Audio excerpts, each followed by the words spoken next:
Right, apparently I'm live. Let's see if this is working today. Oh, looks like it might be. It does seem to be a blank screen. Ah, there we go. There we go. Let's just check that everything's working.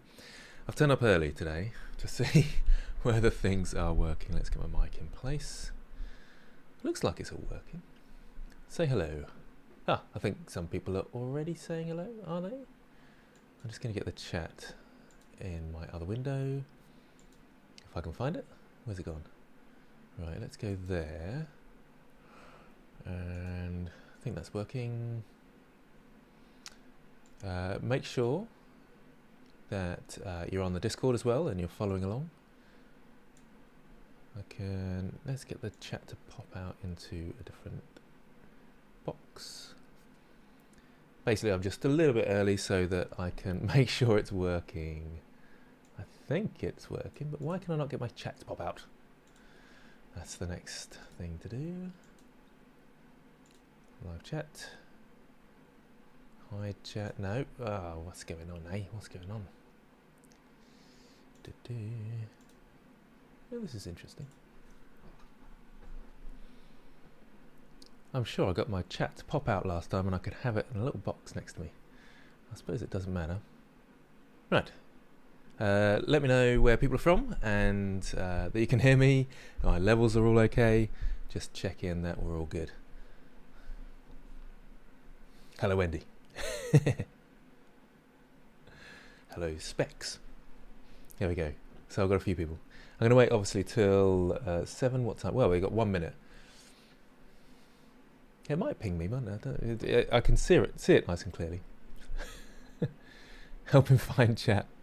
I can see chat at the moment, but I wanted to get it up into a little pop-out box so I could see it all the time. It's really frustrating when it's in the corner there. Are my levels all right? Let me know if that's all good. And we can see our beautiful fox in the background there. Hopefully you're going to follow along with me.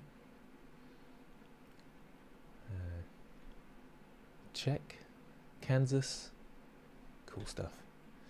Right, I still want to get that popped out. How can I do that? How can I get the... let me see, is it better to go through my... I'm doing a little bit of testing at the moment. There's Streamlabs, but that's not giving me my chat. What's the best way? What's the best way? It's not that way, I don't think. I'm going to get there eventually. Don't worry.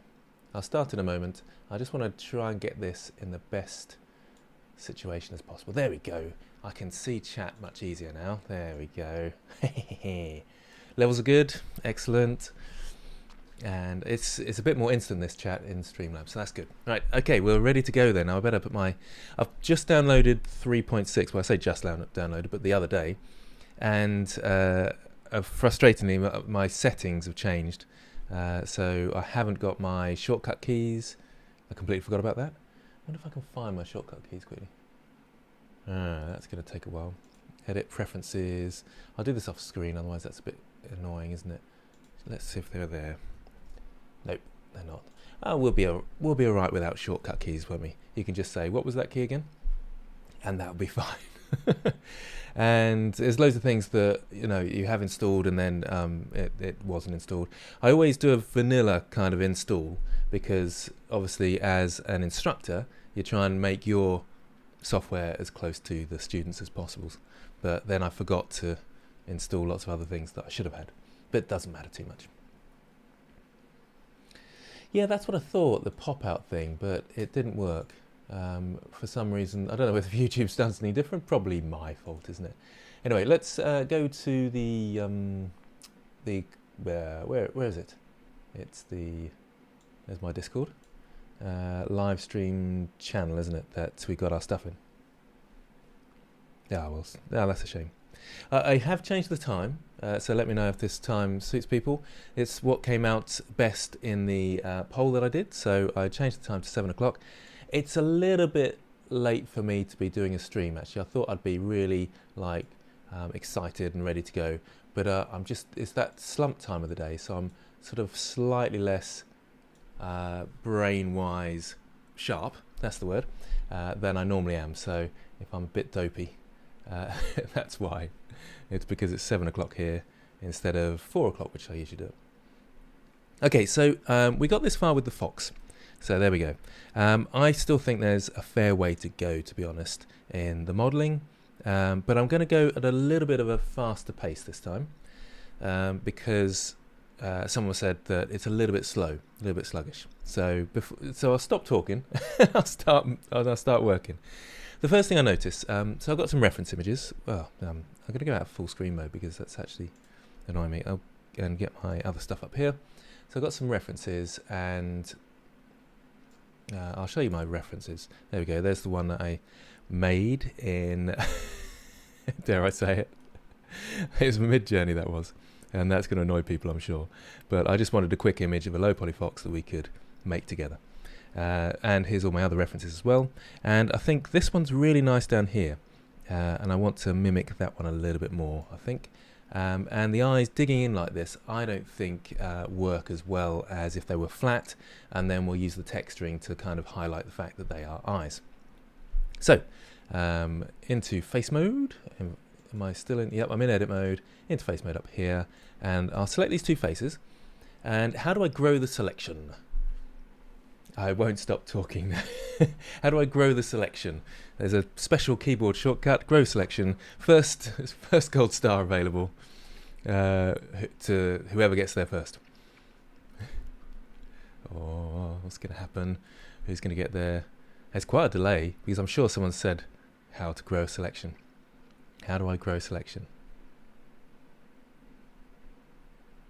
Yeah, I think using AI tools for reference is okay. I think it's just a faster way of getting a reference that you want. Control plus, Wendy, you are first. Well done. You get the first brownie point of the day. So Control plus, that's Control plus on your numpad.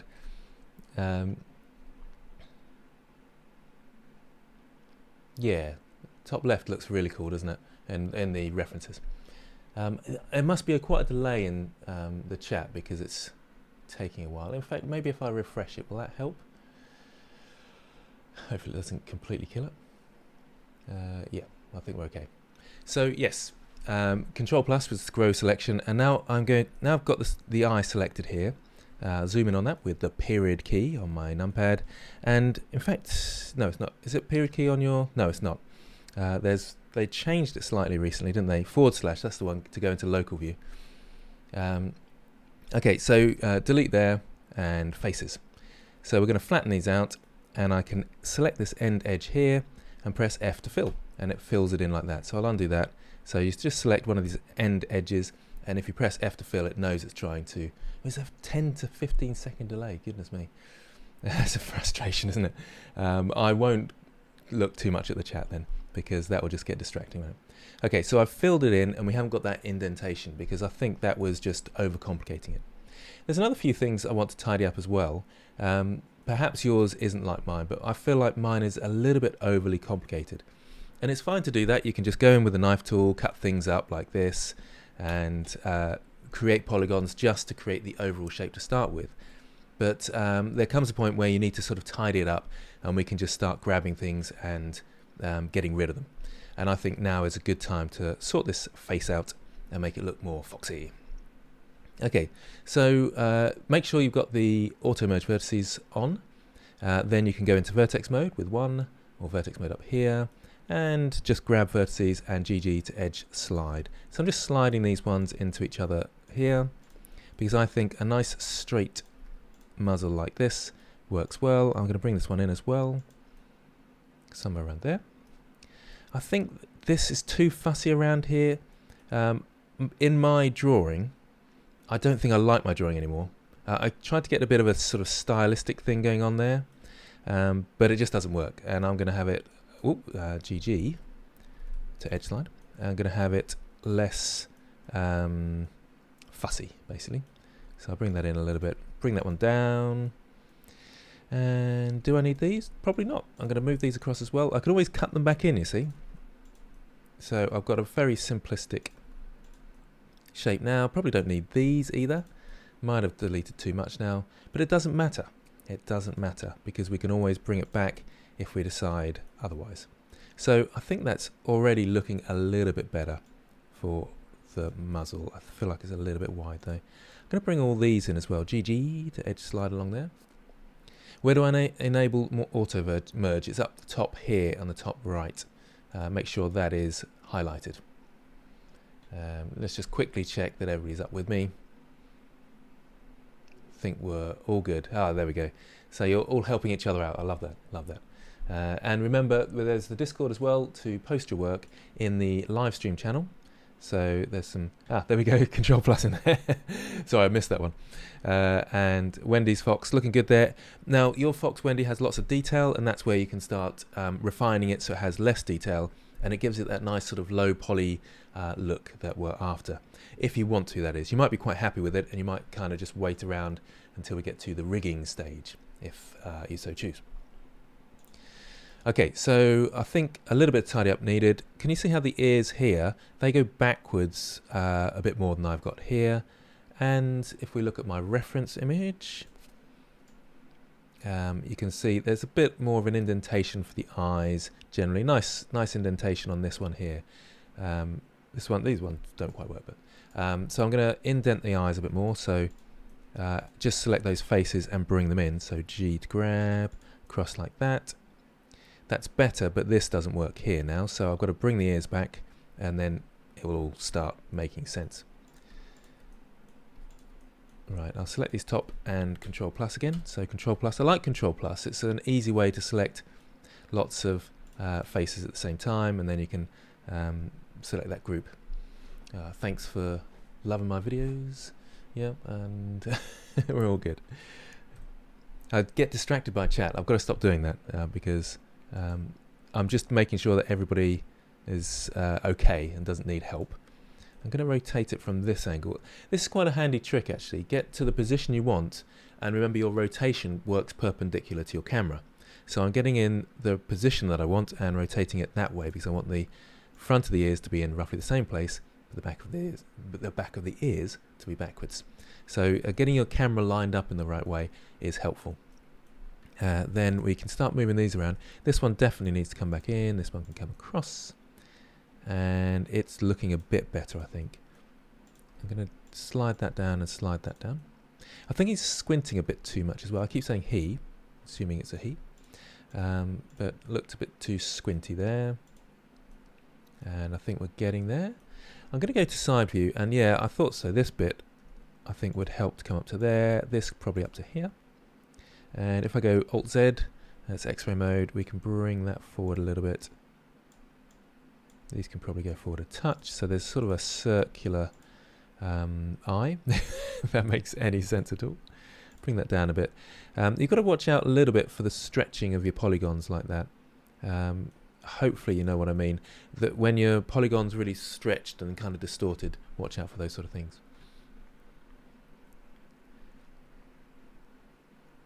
Yeah, don't worry, Wendy, if you feel like you're messing things up, because you can just get the knife tool back out and start cutting things up. Oh, thank you. Looking at getting distracted by the chat again. You just slowly move things around, see how it goes, and don't panic, because like I say, you've got the knife tool there if you want to cut into it. I'll remind you about the knife tool because we need it down here to create some sort of nose. So K for the knife tool, and I can cut some sort of nose across there. So that's going to be the front of the nose. I think we want that to come in though. I think. Yeah, something like this anyway. Ah, thanks, Aurora Borealis.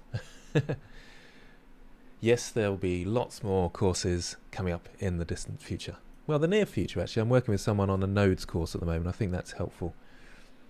And something that is lacking in my armory of courses. I'm going to bring these in. Just looking at the reference. I'm not completely following the reference now. What I want to see... yeah, you can see the first stream. It's on my channel. Just look on the live section on my channel, and it's the last one. Yeah, I'm not following my reference completely now because the reference isn't good enough, I don't think. It needs a little bit of work, a little bit of artistic, you know, something. I don't like how the ears do that. I'm going to widen them out, make them more normal. That one as well, missed that one. Just bring that out like that out like that. That's better. I feel like the face is getting there a bit more now, but it's still possibly a little bit wide. And from this angle, looking okay. Let's go to side view again. Yeah, this bit here. There we go. Let's bring that out. Whoops. And that down. That's a bit better. That looks a little bit funny, that bit. And around here. I'm just going to tidy this up while I can see it. There we go. We're sort of getting there. I feel like these can go back in. GG. To edge slide. That one as well, just to line them up a bit. That's looking a bit better now, I think. Yeah, let's have a look at the reference again, just to check. And side view again. Maybe these can come forward a little bit. Let's rotate those like that. Now this is a time-consuming thing, where you're tidying things up, but you kind of want to make sure everything's right before you go to rigging. And then once you rig it, you think, oh, if only I'd changed this. So spend a bit of time here with the slight adaptions to make sure that everything is perfect. It's looking okay-ish. I'll keep looking up at my reference as well. I think that's absolutely vital, really. I'm also thinking a little bit about how it's going to be coloured in.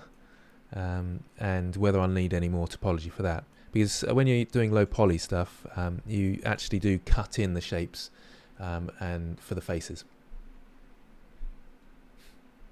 Having a quick look. It's a bit weird around here, isn't it? I don't like the way that's working. Oh, and just a quick note, all these triangles and stuff, that's absolutely fine. It gives it a little bit of style with those sort of things. So don't panic if you've got lots of triangles in there. That's absolutely fine. Low poly, it is a stylized thing, so you can have extra triangles, no problem. So I might actually cut in here. I know that seems strange, but this just looks a bit odd to me. I'm tempted to actually cut across here and end there. That's a good place for a pole because it's the end of the leg. I think that will make more sense, and then I'll get rid of that one. That'll make more sense. I'm noticing also that the feet are really tall. I think that's a problem in my reference, so if you're following my reference, then I would suggest making that smaller. And this, they're way too big, way too big. And let's just tidy that up a little bit there. You can have them a little bit bigger at the bottom than the top. No, it's more a stylistic thing that. Do I want them to splay out like that and go wider? Maybe. Let's try it again here. Scale X.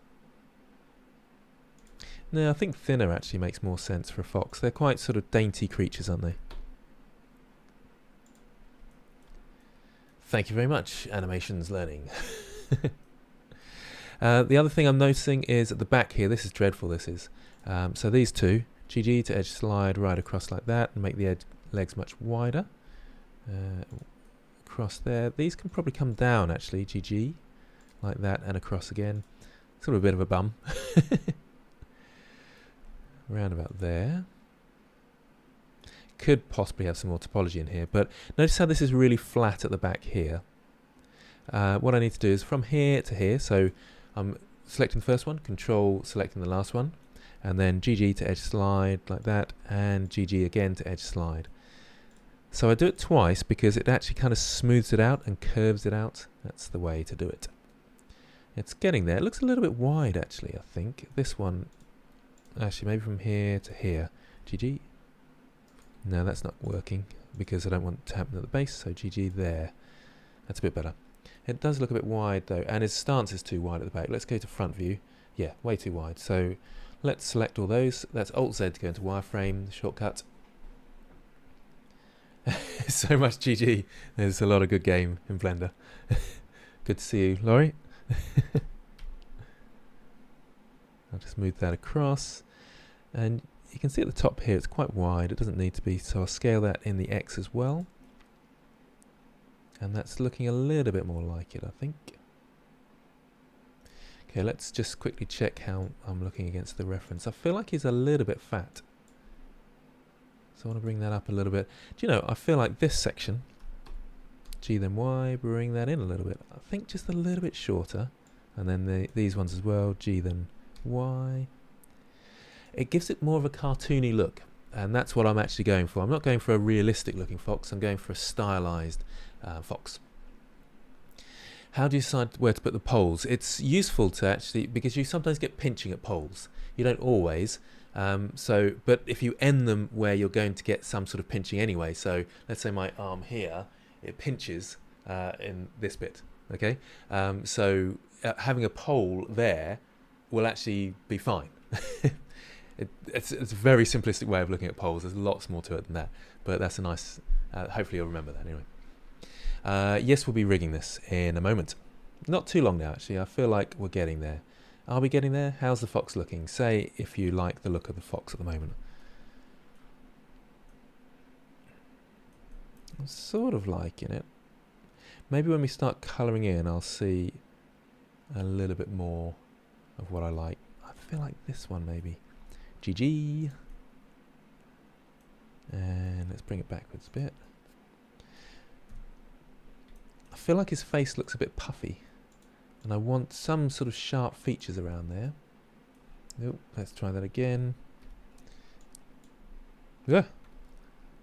I often do that. H is right next to G, and then you suddenly think you've lost some work, and it's just that you've hidden your mesh. I'm actually going to slide these into the other one. GG and GG. Do remember auto merge vertices on. Really nice. Nice. Oh, yes. Everybody's loving the fox. Good stuff. Let's bring that back. I feel like a little bit more of a muzzle there. Alt Z. That's a bit better. Probably a bit too much now. I'm just going to bring this forward a little bit. You only know until you try, though, don't you?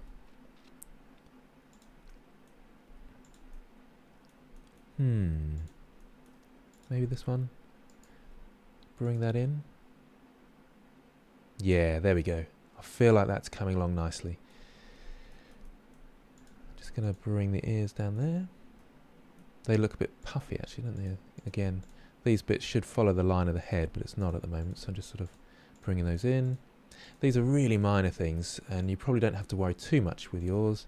I'm just kind of making sure it's all perfect. Okay, I'm happy with that, and oh, no, I'm not, because the tail needs a little bit of work. Just loop cut in there. Bring these in, G then X, sorry, not Y. There we go. I think an extra loop cut there. If I go to side view, I can then just line it up a little bit more with... In a sense, when you're rigging, you really ought to have the tail flat out because... just notice that. You pose it with the rig. So, not that it matters that much, but... I tend to have things more sort of, because I was drawing this, I'd draw it like flowing like a tail, but I should draw it sort of flat, as if it's straight out at the back, like he's got something shoved up his bum. That's, I don't know why I said that, that's just silly, isn't it? Just silliness. Can't help but be a bit silly. My fox is definitely called Gigi. I love that. Right, now I've got to think about what it's going to deform like when I rig. So around the knees, I'm going to have to think about the way the limb bends. And remember, I was talking about the limb. I can't see myself at the moment, so there we go. Can you see my arm there? Yeah. So there's it's creasing inwards, but I want to keep, there we go, keep some shape around this part here. So you have to consider these things, but just keep that in mind. Okay, so we definitely need more topology around where the bend is, so on the knees and things like that. And a simple way, if you don't want to go complicated, is just select those into edge mode and Control B to bevel and create 3. Okay, so that's a nice simple way, and that joint will work. But it can be a little bit more interesting than that. Interesting. I think more efficient than that and look better with low poly work. So if you go into vertex mode, you can GG to edge slide these ones down, because you don't need any extra at the front there. You need it at the back. So we can probably, it looks a little bit strange at the moment, but 3 should work. Okay, do I need 3? It does help to have 3 at the back. It just looks a little bit strange here. I feel like we can do that. I'm a little bit nervous of doing that actually, but Alt Z. I'm just going to bring those in so it looks like a slightly spiky knee, like at the back here, and it sort of comes upwards a bit like this. I think that looks a bit better. Bring that in a bit. And on the other side, let's just come into there. Period key on the numpad to zoom in. And Alt Z so you can see what I'm doing. And this one as well. Okay, so it's got a sort of weird lump at the back of his leg. But that all makes sense for when we are animating later. Same with this one, Control B to bevel. Make sure you've got 3. And again, I can slide these down like this. I could probably grab them at the same time, that'd be a bit quicker, but it doesn't matter too much. So I hope this works anyway. I think it's slightly different. Yeah, that should be okay. I'm starting to doubt myself, I really am. And this one bends, yeah, backwards. It's helpful to just give it a little bit, so you sort of see where it's going. A little bit of a bend, does that make sense? The whole thing, you should just give it a tiny bit of a bend. That helps when you're setting up your rig. Too rounded on the back, did you say? Too rounded? Maybe it is a bit there. Maybe you're right. This bit can come in, actually. If you want to be a bit more realistic, it's sort of, you have an Achilles down the back there, don't you? So that would be a bit more rounded. It looks a bit too wide, actually. So I'm going to go to what's it mode, front view, and bring those in. Feel like this is too wide here. Where is that? That's at the front. That needs to come in. Because they've got quite thin legs, actually, foxes, haven't they? Let's see. Okay, that does look a little bit weird. I feel like I'm going to just drag this up a little bit because it's just looking a little bit odd at the moment. And slide those in. Hopefully that works. I feel like I've done that wrong, actually. It's annoying me now. Because you can do it, that's how I did it before, across from there to there, and I'm thinking that might actually be better. And that will probably confuse people, that'd be annoying, but I'm an annoying sort of person that I am. There we go. That's probably a better way to do it. Yeah, it probably is. Because it does affect the way it looks as well and the way it picks up the light, so yeah. Anyway, I don't think it'll matter too much if yours is slightly different. Low poly hand tutorial. The thumbs are awkward. Yeah, I suppose they are actually. They're working through environment course. Cool. Let's just quickly check how people are doing on Discord. Becky, nice to see you. Working well in there. Yep, that looks very nice, doesn't it? Well done. I think the snout at the end could go in a little bit, and you might be able to lose a bit of topology there as well. But that's lovely stuff. Lovely stuff. Let's move that out of the way now. Okay. So I'm ready for colouring first, and then actually, do I need to add any more topology? Probably a little bit around here. Just one loop cut around there might help. I can probably bring this in a little bit there as well, just for any deformation. That should just give us a little bit of support around there. Bring these up a little bit there, I would say. Okay, so is that too high? I think that's okay. The bum looks a little bit weird. I'm going to bring this around a little bit further around there. It's a weird looking bum, that. I feel like I'm going to cut, actually, oops, from there to there. I think I got rid of that at some point, but I feel like it just needs a little bit more shape like that. That way we can actually just get rid of this one as well. That looks a little bit more rounded. I think that's a bit better.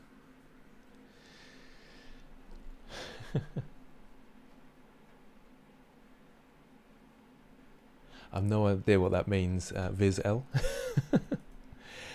Okay, are those ears too big? Are they too big? Let's have a look at the reference. Just quickly get those up. Might be a little bit too big. They look... Let's get those there. Get rid of those. Again, sorry if I'm taking my time here. I just feel a little bit more upright, so he's sort of listening out. Okay, so we're ready to do some painting. Let's go across to the shading workspace. Actually, is the shading workspace the best place? Yeah, it probably is. We'll do it there. I don't really need my references anymore, so I'm just going to do some naming. I've called him plain. We'll call him GG the Fox. Oh, that's managed to get the double X in there. And the empties, they can go into their own collection. So M to move to new collection, and I'll call this ref for references. And that should be fine now. I can hide those. And there's our cool looking fox. He's looking pretty good actually. He's looking pretty good. I think that's working nicely.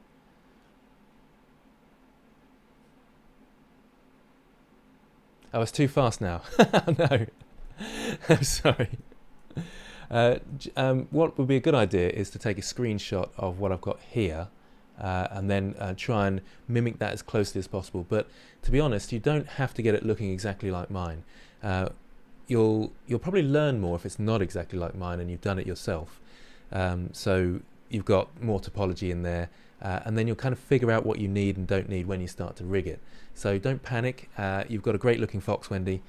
So just go with what you've got for the next part. That's absolutely fine. I'm just tidying it up loads to really make it look as special as I can, sort of thing. But yours look great, so don't worry. I'm just going to slide this one across, GG. I want to even these out a little bit. And remember, you can smooth things out, GG and GG, and it sort of smooths things out. Create a little bit of a curve there. I'm from the UK. I'm from Ipswich, just outside London. I say just outside London. It's about an hour's journey from London, up north on the coast. It's an alright place to live. I've been thinking of moving abroad because I don't like the weather here so much.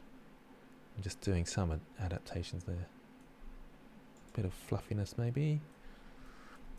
Is that looking alright at the top there? Yeah, I'm having a good look around. Make sure you have a good look around and that you're happy with things. I feel like these could probably go up a little bit. There we go. Good stuff, Jasmine. I'll be watching out for your progress. I think it's looking okay at the moment. I think we can probably go a little bit thinner with the legs, a little bit thinner. And smaller feet. These bits, I think, these bits down. Yeah, smaller feet like this, I think will help. Oh, and I didn't bring this one down enough. G, then Z. It's got to come down a bit more. Make sure you look from the other side as well. It looks like need to just bring that back. So again, I'm having a good look around before I start unwrapping it and things. Yeah, that's exactly it, Andrew. You've got to try and not mimic what I'm doing, but try and watch what I'm doing and hopefully just follow along best you can. That you'll learn that way the best. Okay, so I'm noticing just as you move around, you notice more things, and I could do this for hours. Actually, I do this for hours, just tinkering away. But let's get it unwrapped because most people want to see that, and then the animation, which is kind of more the focus of today's lesson. So I'll bring this up slightly. Do I need these? Sometimes it's better actually if I'll bring this into the middle, bring this one up, bring this one down. Hopefully you all know how to do that. It doesn't matter if you don't. I'm just making it easier to see stuff. And I'll change this to the shader editor. But don't worry, your original shader editor will still work just as well. So I'm creating a new material for this. So this is the shader editor, new material, and I'm going to call this white. So it will start off completely white, as we can see there. And so if I change this, it should change and adapt accordingly. Now, I like not to go to full white. So that's full white, just a little bit off white, because then when you come to do some compositing or something like that, you can give it some more contrast, and then that will boost you all the way into white, and it will boost the other ones as well. Okay, and we're going to create a couple of slots. Okay, that I'll explain what they are in a second, but slots up the middle here in the shader editor next to the name of your material. I'm worried that I've messed up people's learning now, and they're going to be thinking, where's the shader editor and stuff, but I've moved it up to here, just easier to see. And zoom into my fox. Okay, so new slot. So slot there, we've got white at the moment that's covering the whole of our fox. I'll add a couple of new slots, just like this. And whatever one I have selected, that's the material I'm looking at. So if I look there, it's got white. If If I look at the next slot down, it's got nothing. As you can see, it's got nothing. So I create a new one. Nothing will happen to my fox because I haven't assigned any faces to the slots yet. But I'm going to change this one to black and do the same thing. So change the base color to black, but not all the way black, just up a little bit to there. Okay, so I've created the black color ready for later. And on slot 3, this is going to be our orangey foxy color. Orangey red. So new, so I'm selecting that slot, new material, and then we will come down to the orangey reds just there. What does the fox say?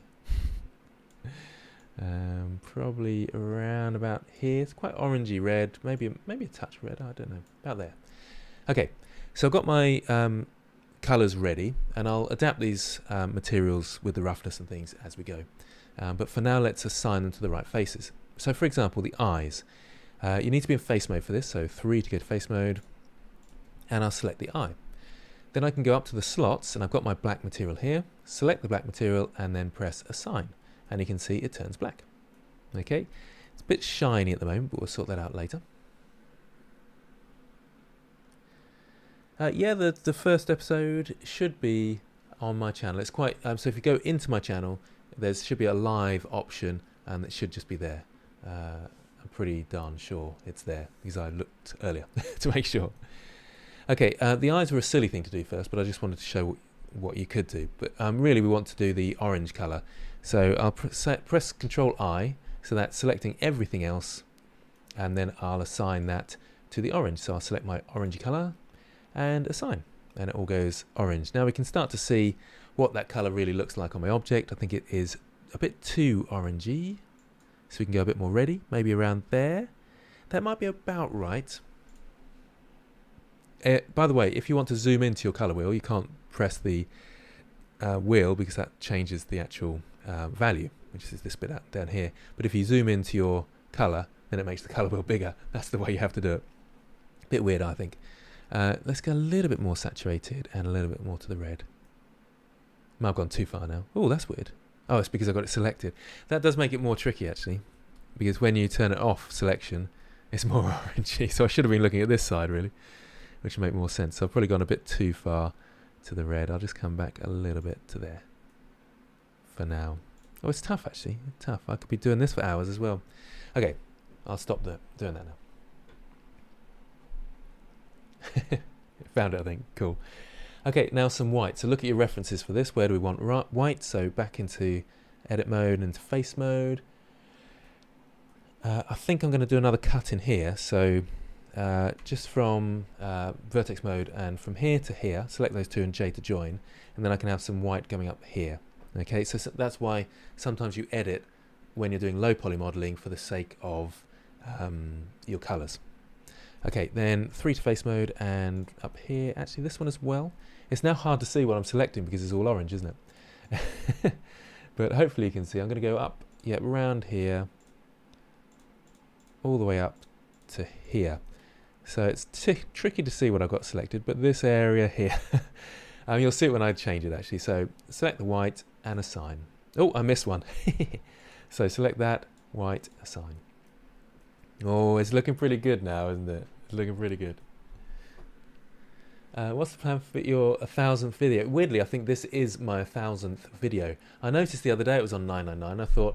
I thought maybe it doesn't go beyond 1,000 or something, and it was just, but I am on my 1,000th video, which, yeah, that's pretty cool, isn't it? 1,000 videos. I think it will come underneath here, shall we? Yeah, most of the foxes seem to have some white under there as well. Yeah, I mean, it's a bit of a milestone. Perhaps I'll do a sort of hooray at some point. Somebody saying that is sort of meme, isn't it? Where I've seen it on TikTok, I think. I'm just moving that back so there's a bit more of a thingy there. But where someone goes hooray. Anyway, forget that. Right, and then that needs to be white as well. So white there. The very end here, that needs to be black. Not that. This bit here. Black. So I'm always choosing the color slot and then pressing assign. Oh, it's looking good, isn't it? Looking good. I think the whole inside of the ears, shall we? It's tricky to say actually, because I'm looking at my references and they're sort of different. So all those, Control Plus to grow the selection, and then choose white and assign. Okay, so we got, hey, it's looking kind of cool. A little bit of white at the back maybe. So these faces here. Actually, do you know what? I need to go to edge mode, and oh no, not from there. So from here to here, and GG, and GG, because there needs to be a bit more curve to the tail, and from here to here, GG, and GG. There we go. And you might want to make it a bit more fluffy. I quite like the thought of the fox having a fluffy tail. I think that supposedly means they're more healthy. Had an uncle who was a farmer, and he'd get annoyed at foxes. And he said, look at that healthy fox there. And it had a really bushy tail, that one. Slight aside there. Right, let's see. Now, do they go white all the way under? I can't see it on my reference. I haven't got a reference all the way under here, so might be some white there. But I definitely know there's white in the feet. And not white, black in the feet. So we'll choose these faces around here. And let's just go to X-ray mode. These ones here and these ones here. And there. And there. And once again, up to the slots. Choose the black and assign. How are we getting on? So I think that's looking quite nice. I'll adjust the materials in a second. Can you make whiskers for the fox? You could do, but low poly doesn't tend to have fine details like that. Let's just quickly see how people are getting on. Have we got any new people? No, so are people following along, or are they just watching? Maybe most people are just watching and seeing how it goes. You can always look back and then follow along at a slower pace, perhaps. Hopefully I'm not going way too fast for people. I probably am. That's a bit of a worry, really, isn't it? But, well, these are looking very nice. Hopefully you're doing some colouring now. So take some screenshots if you're following along. Paste them in the live stream channel in the Discord, and then I can show off your work. And I like to see how people are getting on. That's important to me. I've just messed up my... There we go. Can see chat again. White on the tip of the tail. Yes, indeed. So we need to come here. Thank you for that, reminding me of that. White, assign. Yay. Oh, it's looking cool. It's looking cool. I'm quite pleased with this. I think it's working out quite well. At this point, you do sometimes notice certain things not looking right. I think the front feet, it looks like he's got shoes on. So I'm going to go back into edit mode, get that front face, and G then Y. Make very small feet. There we go. Let's have a quick look at the reference. Yeah, it's just as I thought. It seems a little bit thin on the legs. Just a little bit. I want a sort of chunky looking fox, really. So I'm going to go into edit mode and select all these, and Alt S to scale by the normals, but Shift Z to remove the Z axis. And I'll hold down Shift to move that in smaller increments. And I think about there looks good. This one here. So Alt S to scale by the normals, and that will, so it goes out by the normals, so it makes things thicker. But Shift Z to remove the Z axis as an option. I'm just going to undo that so I can see my starting point again. Alt S, Shift Z, hold down Shift, and then just move it up very slightly to there. I feel like we're getting somewhere. This face, I'm going to scale in the X. I think that's a bit better. And these from here, oh no, there, Alt Z, there to there. I'm just going to slide those down, GG. I think that will be better when we, actually, is that right? I'm starting to think, actually, I'll select all those. I'll get them in a sec. And these two, right. I'm trying to line it up with the front. Actually, a little bit higher, there we go. G then Z. Move those back to there, like that. I think this is sort of working. It's quite thick at the back, but I think the one last thing... if you ever do that, what I just did there was I was in object mode and pressed 3. That's weird, it's not working now. But I pressed 3 by accident, and that takes you to layer 3. So layer 3 up here in collections. So just undo if you do that. So face mode, and I'm just going to bring that forward, G then Y, just a tiny bit. Yeah, a bit thicker. There we go. Very healthy fox. Looking good.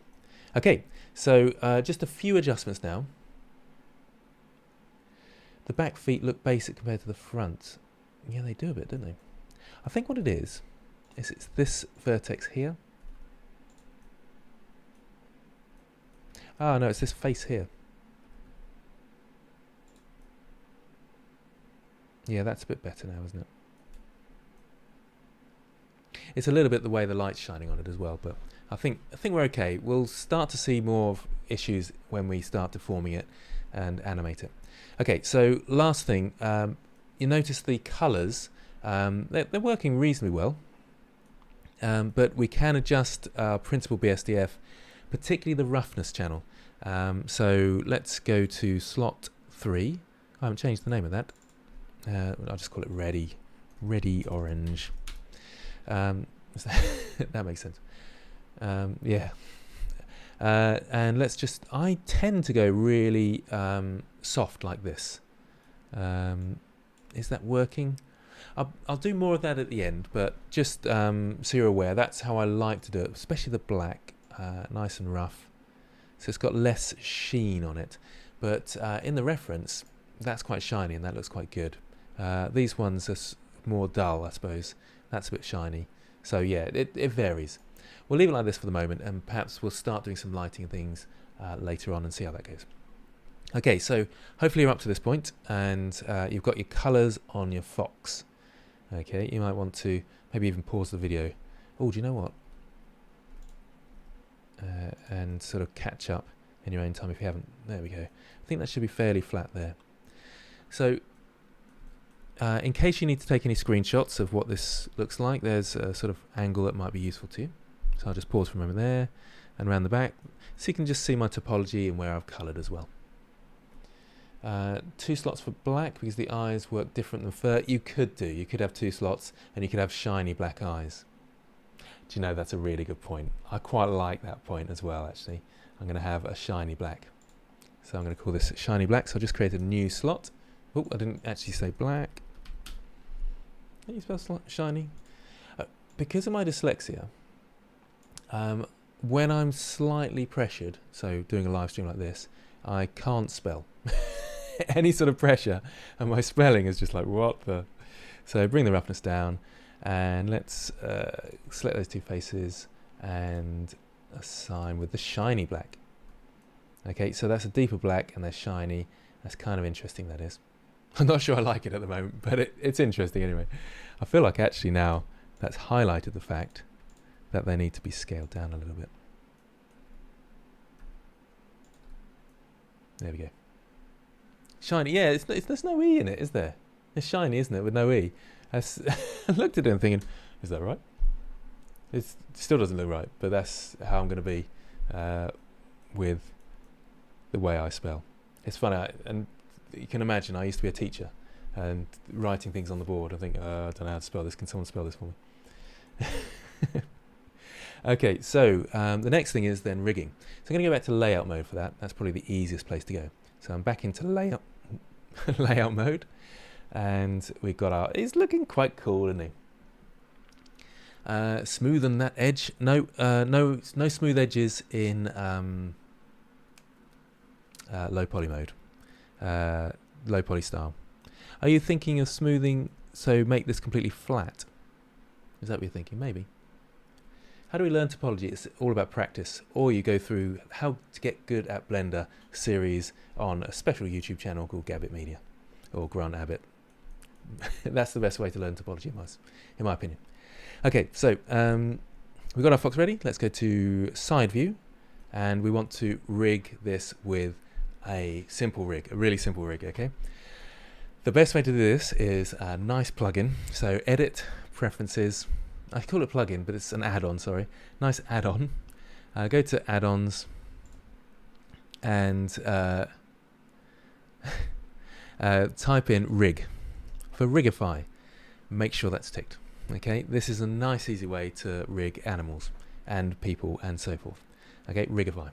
And then I can close that down. And now I can go to, what am I doing? Shift A to add armature and there's animals, and wolf is obviously going to be the best and closest. Iron Man animations. Interesting. It's great so far. Thank you very much, Micro Sebo Pygmeo. Yeah, so flatten out the eye, thinking that's an interesting idea. Fenlig. It could work. I'm going to leave it as it is for now, and we'll see. So wolf, and it's added a wolf. You can't see it at the moment, but I'll show you. If we go down to, it's under data, viewport display. So the little stickman running in front, and you'll get to see the bones. Okay, so I need to scale it up a little bit to reach. Well, you'll need to scale however you need to scale. So probably about, I'll bring it to about so the spine's level with the back, and then I'll start moving things around. Remember, I made it a bit shorter, but I think that will help us. Okay, so there's a few things that I need to change and sort out from here, but there's our wolf rig. So that's using the Rigify add-on, Shift A to add, under armature, you've got animals there, and you've got wolf. So yes, I'm cheating. I'm not making a proper rig for the wolf, but you'll see how useful this is later on. It's so great.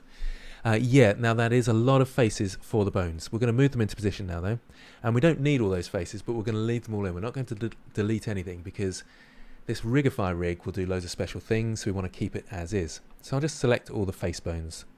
Let's select the actual so I'll just select the armature, then go into edit mode. So with armatures there's edit mode and pose mode. You adapt the skeleton with edit mode and you pose the skeleton. It does exactly what it says on the tin in pose mode. You've got to remember the two. So always when you're doing your adjustments to the skeleton to line it up with your model, that's all in edit mode. So into edit mode, side view, select these bones here. Now there's a really important point here. When you're dealing with Rigify, you have to be really careful. I think there's one bone, I think it's around here. If I press G to grab, it's not that one, it's this one here. If I grab that one, you can see that they're not necessarily connected. Okay, they are connected because there's a black dotted line, but they're not physically connected. Okay, I'll undo that movement. So that bone there, you've got to make sure that it doesn't detach. If you detach that, then when you come to create your rig, your proper Rigify rig in a moment, which has all this IK set up and it's brilliant, it won't work if you've detached any of your bones, so watch out for that. So make sure you select from here onwards. So that second, there's a big sort of head bone here, that one there as well you can move, and we can start G to grab, move this into position slightly. I'll move it to here and I'll scale it down a little bit, scale down. Just look from side view as well, it's a little bit interesting. And I'm going to scale in the x-axis, so it's going to go really wide like this. Again, you don't really need all these bones, but we're not going to delete anything, so we don't want to make it mess up. Okay. Ray Studio, you're a little bit late, but it's okay. You can just start from the beginning, but it's nice to see you. Okay, so front view, there's the ear bones there, so I'm selecting all those ear bones there. Just make sure I've got that one. Front view, and just G to grab, move that one into position. Oh, I selected the end of this one here. Can you do it with bones? I'm just going to... That's not... I'm going to undo this selection. Alt A, that's what I'm trying to do. L. Ah, yeah, linked selection. So L to link selection, and I've got the ear bone there. Oh, now one thing I'm not doing, before you make any more adjustments, front view, if I start moving this, it doesn't move the other side. But if I press this button up here, top right, apply changes to in the x-axis. So that's really useful. That's why, can you see that's the x-axis there? That's why you always model things across the x-axis, because that's when you rig the characters. This is so when you rig them, all these bone systems, they're all thinking the x-axis is across. Okay, and I'll just move some of these into position. Try not to detach things; it will help you later on. Let's go to side view and start moving these into position. You don't really need these bones. If you want to move the ears around and give it a little bit of this, then you can. But to be fair, we're not going to really do that. We're just using it to pose. I'll move some of these down a little bit like that, and move some of these back a little bit like that. So just so it hits the face. You can tell it's not hitting the face there, so I can move these ones here, G then X. But again, it doesn't actually matter because we won't be using many of these anyway. The main thing is these bones at the back. Okay, so I've lined those up roughly with the face. Okay. Am I allowed to rotate it? Yes, you are. So if I grab this one and press R to rotate, you can rotate it. No problem. That's a good thing to do. Okay, I've got to line up the tail. So let's get this one, rotate. No, that's a really rubbish way of doing it. Let's G to grab, and G to grab. That's a better way of doing it, I think. And it's a good idea to have your bones matching up with where you've got a topology split, if that makes sense, a line in your topology, because then it will bend that line. Hopefully that made sense. Now the wolf is, I'm noticing it's slightly different from my fox. So if I click on my fox again and go into edit mode, can you see my bend in the knee is quite high? Okay. So ideally I want that because the people that who invented this Rigify add-on, they've thought about the anatomy quite closely. So I'm going to bring this down, G then Z, and just bring it back really slightly like this. So it's so I kind of know how it bends. And this lot I'm just going to bring forward slightly in the Y, just a little bit, and then I can start moving the bones into position. But I want to be a bit closer to the Rigify rig because, like I say, it knows what it's doing in a sense. So my topology was a little bit out. Into my anatomy was a little bit out. So this, probably a femur on the dog, is, what's that one? Oh, what is that bone? The shin bone. What's it? Is bigger, longer than the tibula. Is that right? Anyway, let's pretend I know some anatomy. So I'm going to go back to the rig and just move these feet back. So G then Y. And make sure, G then Y, that you've still got the same bend. So it bends that way, like it is here. Okay. Just wondering if you can use the low poly version of the high poly model, then use shrink wrap. Yes, you can. Yeah, you can do that. Nonny, I think it is. Just going to select these ones, G then Y, and I'm going to move this forward a bit, so G then Y, and then move my topology back very slightly. So I'm sort of going in between the two, so my topology and the bone structure, and I'm sort of marrying them up a little bit. So G then Y. Oh, did something weird then. G. Try that again. Hopefully I didn't mess my topology up. G then Y and G then Z. Move that down a little bit to there. Okay. Again, I'm trying to keep in mind the bend of these, so I'm making sure it bends in the correct way. But we look like we're lined up that way. Let's just look this way. Perhaps a tiny bit of adjustment. So I'll select into edit mode. Select these, back into front view, and just a little bit across. G then Y, X in this case. These ones, they're pretty much in line actually. They should be fine. Okay, now comes the moment of truth. No, it's not yet actually. It's we're almost at the moment of truth, but it's a good idea to save at this point. So file, save as. You can see testing, testing, testing. I'll put so this is number 2. Pre-rig. Just so I know where I'm up to. Okay, so I've lined all my topology up. Probably bring these down actually. Yeah, won't make a huge amount of difference to us. And these ones I can bring down very slightly as well. Looking pretty good. I'm thinking that the tailbone, just there, could go. Oh no, that's the tail. Sorry, you can see, but these are facing a different way. So that's actually where the tail should be. So just make sure you grab both of those though, because I reckon there's a connection in there. And that's a bit of a frustration because I can't line it up because I've got too much of a split there. So probably about there. There we go. I don't know if any of that made sense, did it? But yeah, lining up the tail up with the base of his bottom. Okay, now we're all pretty much ready to go. There's no feet and stuff, but I'm just leaving those in. Nice and simple. Okay, so just so you can have a good look around, see how I've matched it up. It's looking okay. Right, at this point, I'll just save that again, save, and we want to go to the Rigify options. So back into object mode, scroll down a bit, and this is under the little data man, object data properties. There's a generate rig option. Okay, hit that, And nothing happened. Oh, no, it did. It took a few seconds there. Now, I've made a mistake. Purposely. Definitely purposely did that.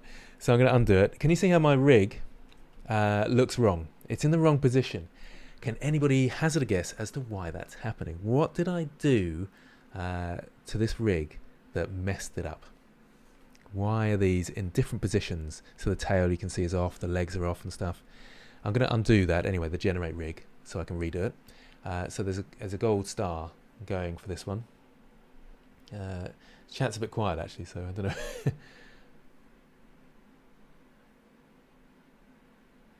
Be faster to collect your skeleton. Not sure quite what you mean. Grigory. Anybody know why it went wrong? Why did it go wrong? Scale, yes, Spicy Wolf, you got there first. I think there's a bit of lag, isn't there? Backy, Spicy Wolf, you can both have a gold star for that, applying the scale, because Backy got it correct. Spicy Wolf, you were right, but you didn't say apply, but that I knew what you meant. So I've got a, so if I go to N on my keyboard, this is always a classic problem. My scale is out, so I need to apply that scale. Don't need to apply the rotation because I didn't rotate it. But Control A to apply scale. And notice these set now to 1. Now when I press that Rigify button, generate rig, we should have, after a few seconds, a rig that's in the right place. And it looks to be in the right place now, so that's looking great. So this is the really cool, stupendously brilliant rig for rigging your animals. Honestly. The original MetaRig, so you can see it's created a whole new rig, MetaRig and rig. The original MetaRig we can get rid of, and I'm going to drag that into reference. So it's hidden away, and it's kind of like spares, just in case I wanted to go back to it. Let's say something was wrong with my topology, I can go back, remake the rig if I want to. Okay. But the Rigify rig, which is called rig, is really awesome, and you'll see why in a moment. No problem, Wendy, no problem. Keep working away.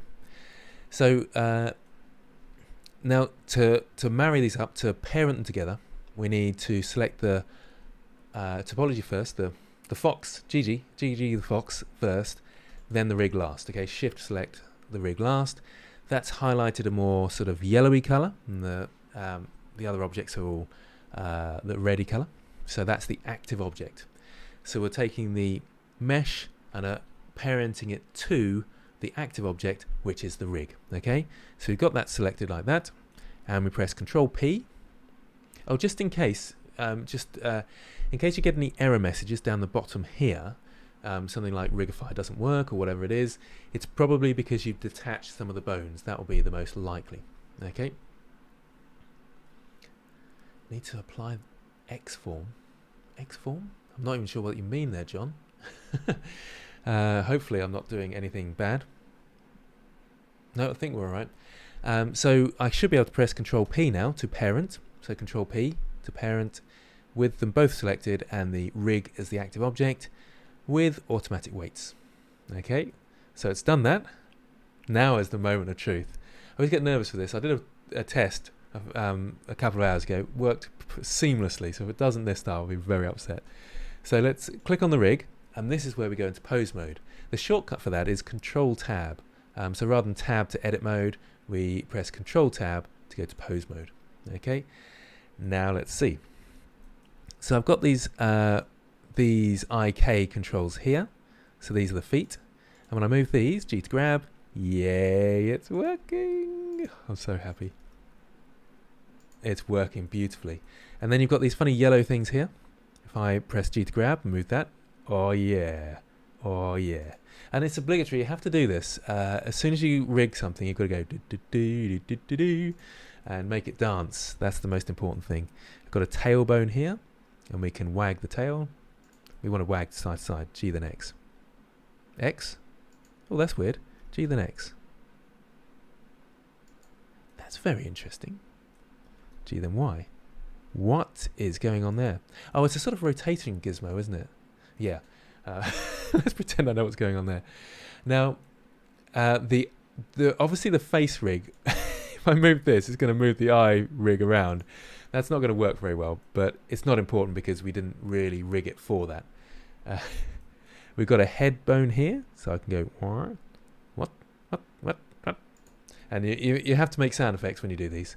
Illu. All sorts of sound effects. Come up with the best sound effects. Hold tab pie wheel. Oh yeah, the hold tab pie wheel. Control tab. It depends which mode you're in as to whether a pie menu comes up. But yeah, it's a bit confusing. Okay, so I want to pose this, and I just want to give it a really simple. The fox is not doing a backflip. That would be very difficult. I want to give it a really simple pose, very similar to this pose here, but a little bit more complicated, just to show that we know what we're doing, as if we do. Right, so I'm going to front view, not front view, side view. And let's rotate upwards. Notice how these stretch, but that's fine. So I'm going to rotate so he's going to be standing up on some sort of platform. If I wasn't streaming, I could probably do this in 3 hours, the whole project. G then Z to move these up to about there. So he's going to be standing on something. Now, do I need to move this up a little bit? You kind of have to experiment with what all the little gizmos do. And that looks kind of cool. Probably a little bit too high now. So let's rotate him back down a little bit more. Probably about there. And G then Z. Do I need to move these forward? G then Y. Something like this. Okay, I might move one back and one forward. Give it a little bit of a... whatever that is. Action pose. A modular house. Maybe. I do have a course for that. Right there. That one back. That one back as well. G then Y. Actually, no, that's... well, it depends. Actually... I probably ought to have a reference for this, really. A pose, a fox in pose. There's a nice one there, actually. That's a nice pose, isn't it? So do something like that. But it's standing up. So R then Z to move that out slightly. Slightly wider at the back. Maybe slightly together at the front. I want them slightly off and not completely together. We could even rotate this, you see, and have it sort of a foot coming up like this or something like that, but that's probably overly complicated, and we're doing simplistic stuff. And to be fair, low poly stuff, if you animate it to extremes, you saw there, it sort of goes in on itself quite easily, so you have to watch out for that a little bit. But this is sort of working, isn't it? There we go. Maybe a bit of a twist. So can I rotate that round? A little bit of a little bit of twist there, and maybe a bit of twist on this one here. Oh, that's a bit too much. Although, will that work actually? Because if I move these across, G then X. So it's sort of looking, and then we want a bit of twist here, R then Z. Oh no, that's the other one, isn't it? Move that down, it's the head one here. Am I doing that right? R then Z. There we go. I'll get this right in a second. A little bit of a tilt to the head. Oh yeah, look, that's pretty cool, isn't it? That's pretty cool. Might have gone a little bit too far with this one. Probably around about there. It's looking good. Oh, thank you very much, Darth Hylian. Excellent stuff. I like interacting with the community. I kind of get told off by people for going too slow and interacting with the community, but that's why I do it. It's part of the fun, isn't it?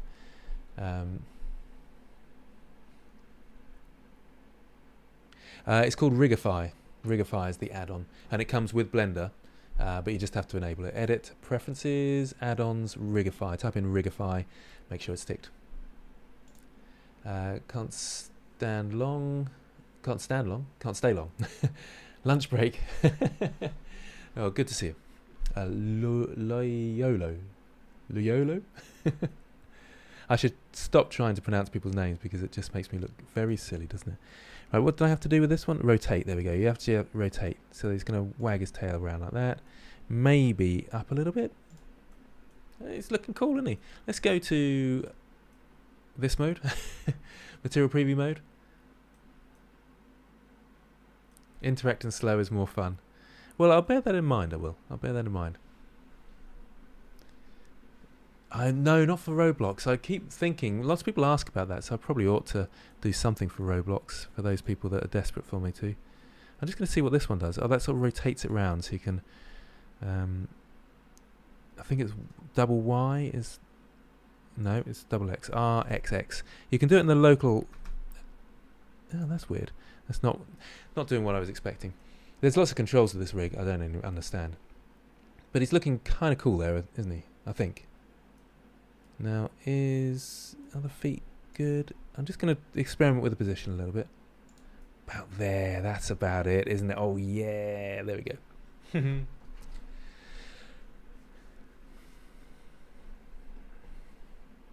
I'm getting distracted by the chat now.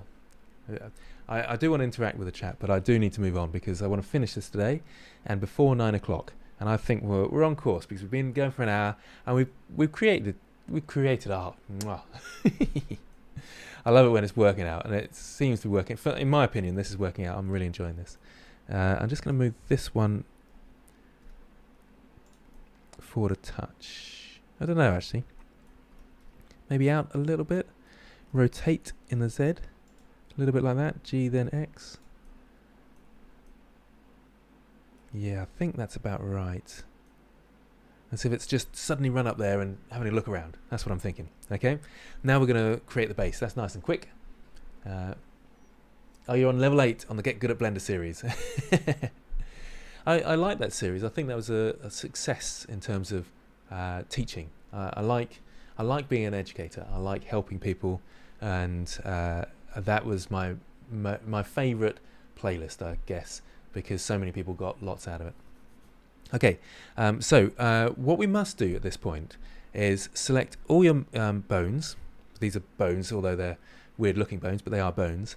And we need to make sure we've keyframed this. Otherwise, we could go out of pose mode and back in, and it won't be saved necessarily. Sometimes it is, sometimes it isn't. Depends on what you're doing. But if we go to something like animation, the animation workspace will work fine.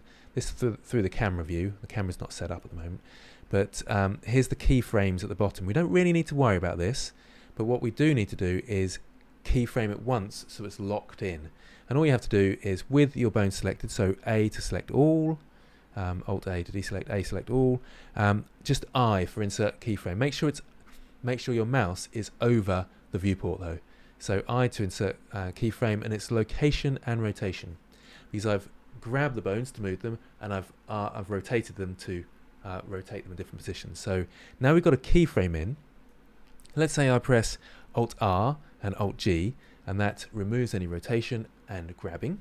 It's back at the beginning. But if I move my playhead, it thinks, nope, there's a keyframe there, so we bring it back to that keyframe. Okay, so that's why you want to keyframe it so that's locked in, and that will help us later on. You can experiment with poses. Let's say go to frame 20, put in record, and then this is the record button. Any changes I make, so let's say I want a leaping fox, so I'll do this and select these as well. I'm going to do this very quickly, so G then leaping fox, and I think we can probably rotate that. That doesn't quite look right, but something like this, and then rotate that. Oh, there, this looking a bit, don't know, it doesn't quite animate how I'd hope, but it's not too bad, is it? So we've got a horrendous leaping fox. It's sort of working, and these legs would sort of be spread out, rotated there, rotated there. It's coming together, isn't it? It's sort of coming together. But so it's sort of it's not coming together at all, Grant. That's horrendous. Let's try going up a little bit. Something like this. Oh, and the head would be down. Oh, no. Not like this. Oh, I'm butchering it now. Poor Foxy. It's like, what's happened to me? What have you done to me, Grant? What have you done to me? Sorry, I'm having fun here. I mean, it's oh, dearie me. So I can amuse myself quite easily doing this silliness. So yeah, something like this leaping fox here, jumping to kill something, probably on the ground down here. I'll rotate this one as well. There we go. Oh, there we go. Leaping fox. Leaping fox, crouching tiger, leaping fox. Okay, so that's keyframed in because I press record. So if I go back to the beginning now, that's the start pose, there's the end pose. And that's how you animate, basically.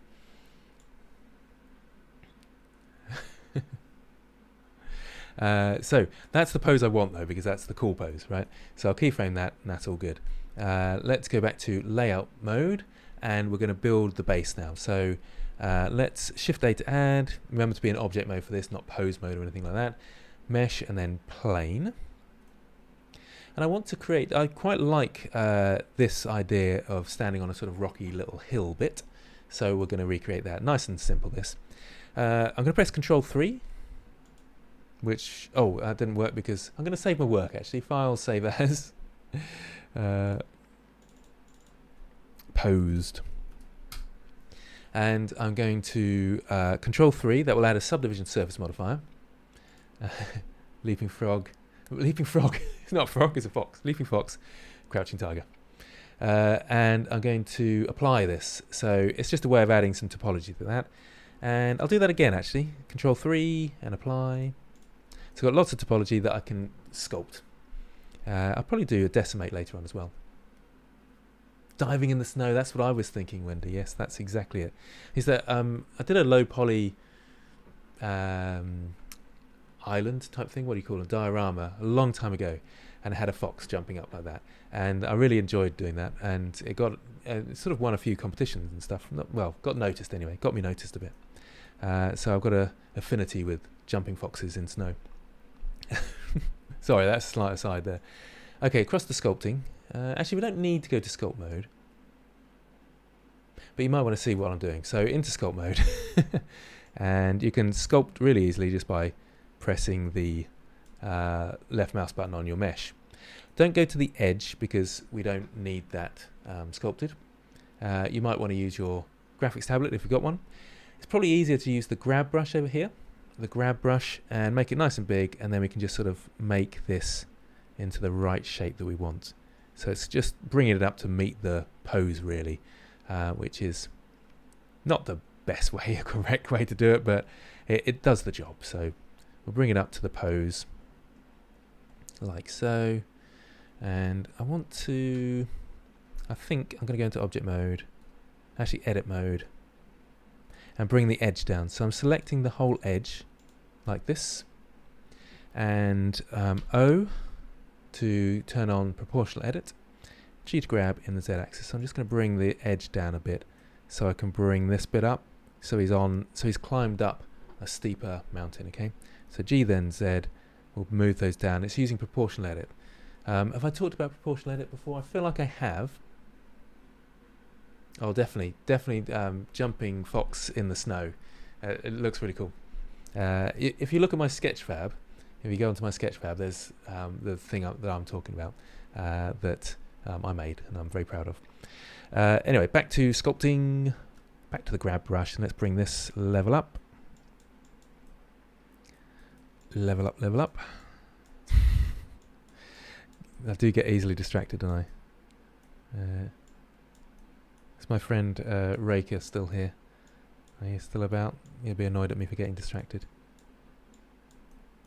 Right.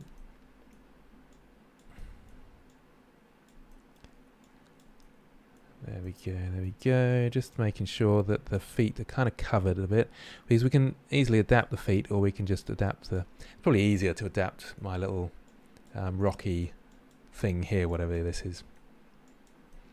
Okay, so we made a rocky platform. It looks kind of cool. Yay!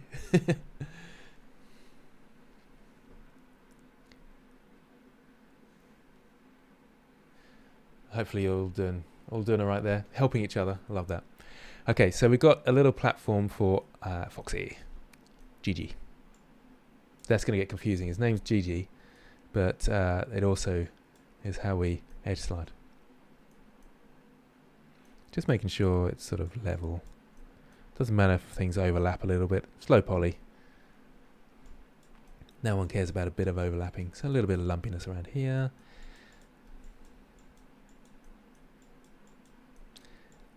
Try to not make it too uniform so it's not sort of exactly the same either side, so we've got some lumps around the place.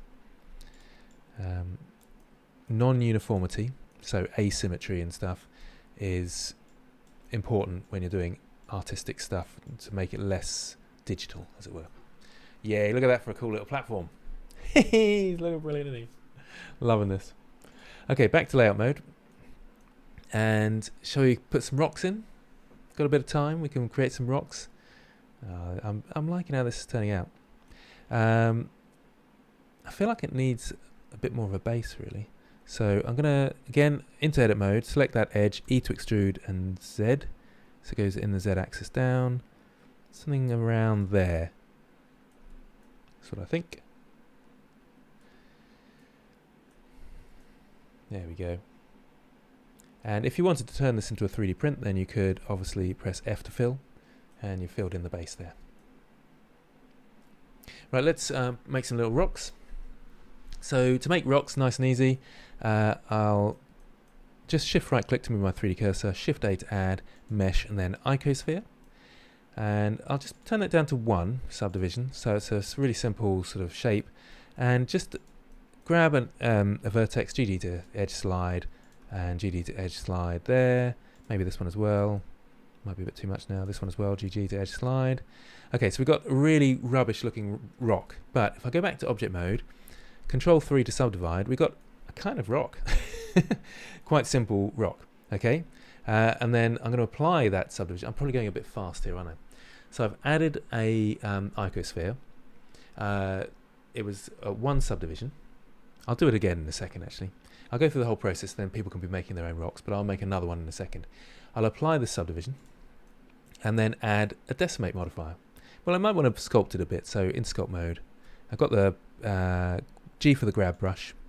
It's also over here, and you might want to sculpt your rock a little bit so it looks a little bit non-uniform like this. Okay, and then add modifier decimate, and then we get a low poly rock like this.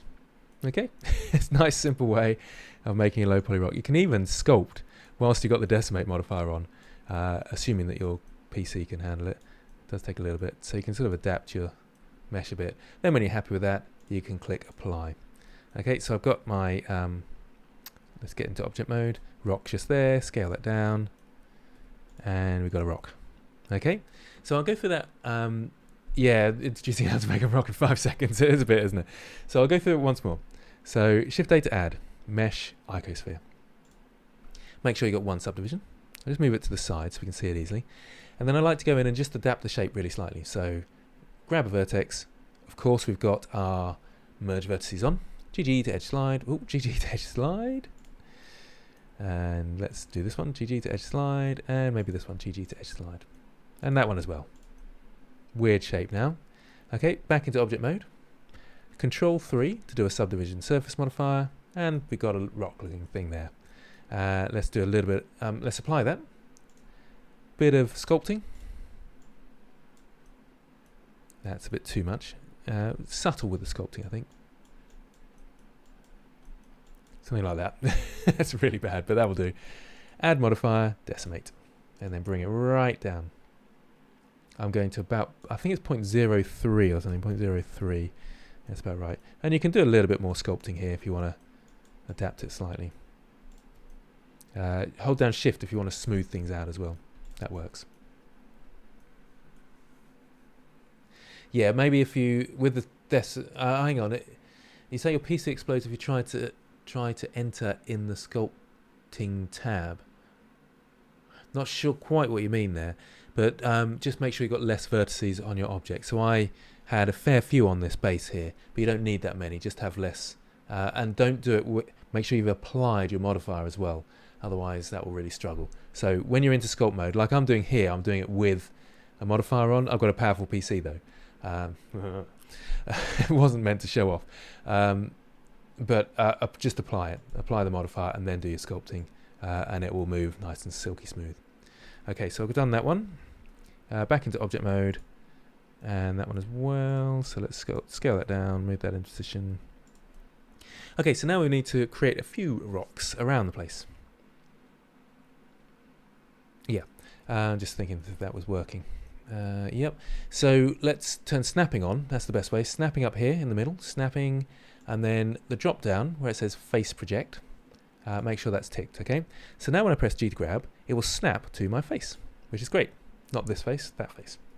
And just G to grab and snapping. But it's not quite, I want it to snap to the middle, the actual object origin just there. It sort of worked with this one. It sort of works in the middle, but it's a bit random where it goes.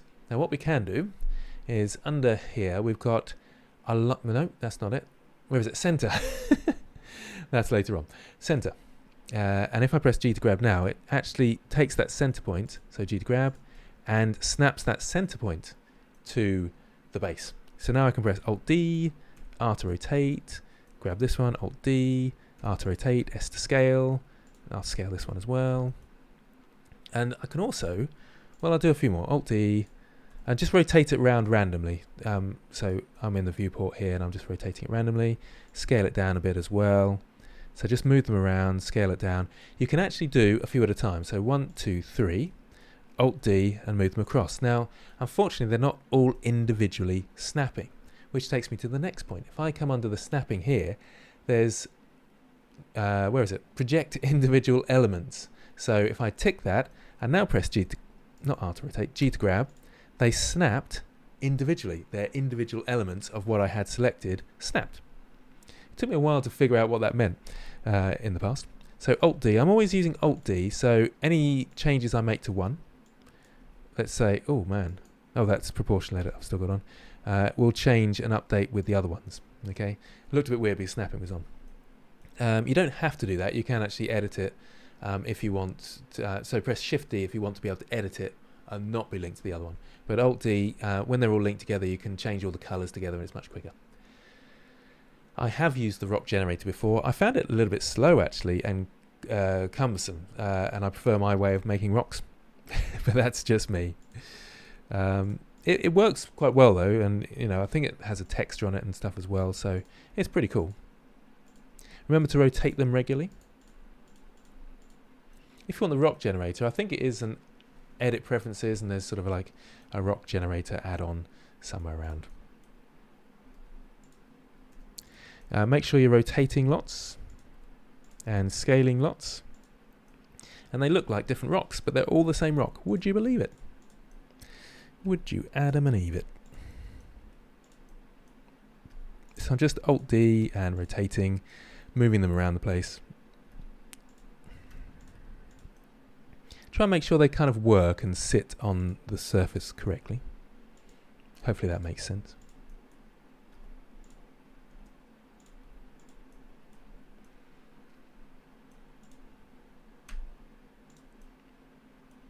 And that's looking kind of cool, isn't it? I feel like this bit here needs a few more. So Alt D, Alt D, Alt D, Alt D.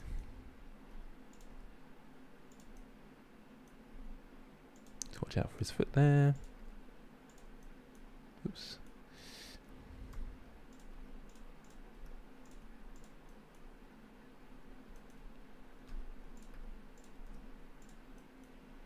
There, rocky base.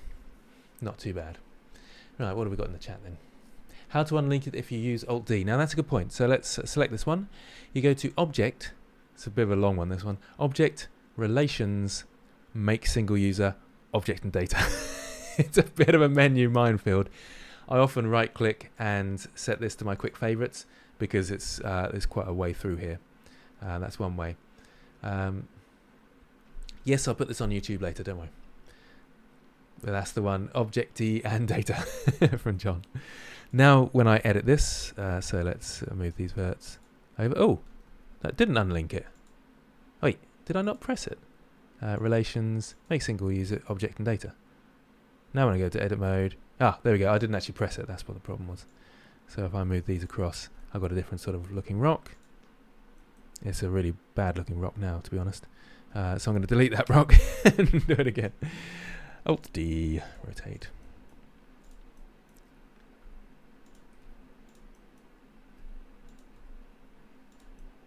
There we go.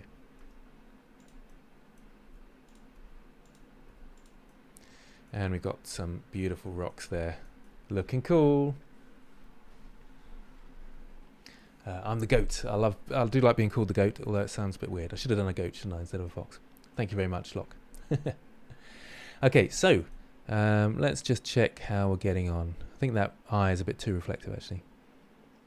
Might go a bit softer there, but we need to add some shading, and then we're pretty much done. So shading tab. Oh well, we've got some lighting to do, haven't we? So I'll select the base and add a new material. I'll call this green grass, and let's add a green color.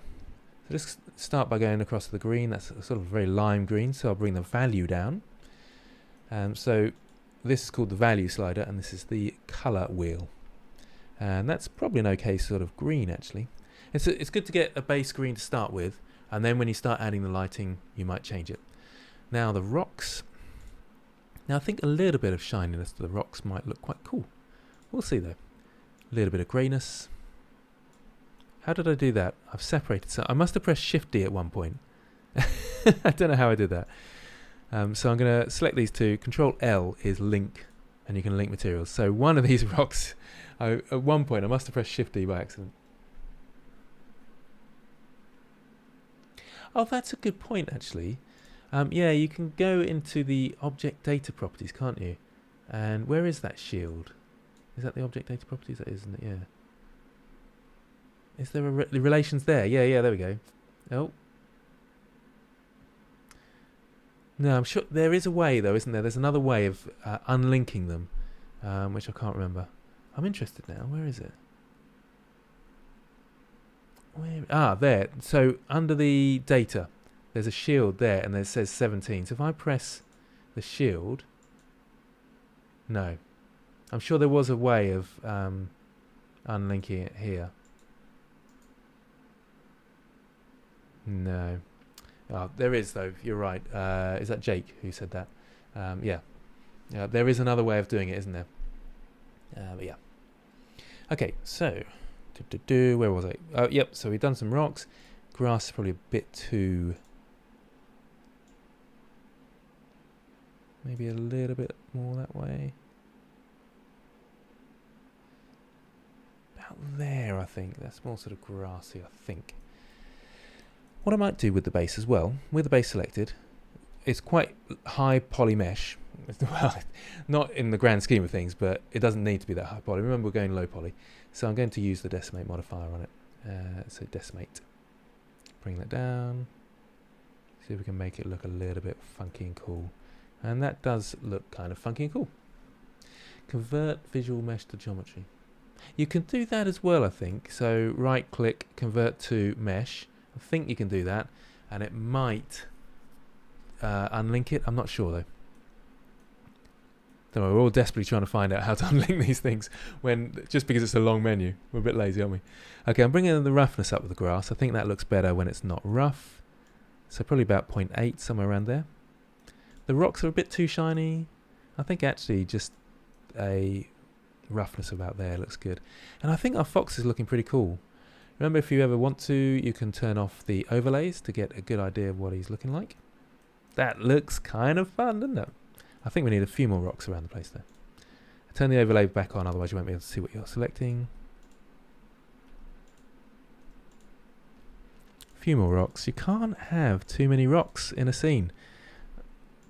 And that is true for any 3D model. So if in doubt, add loads of rocks around the place. Okay, got that?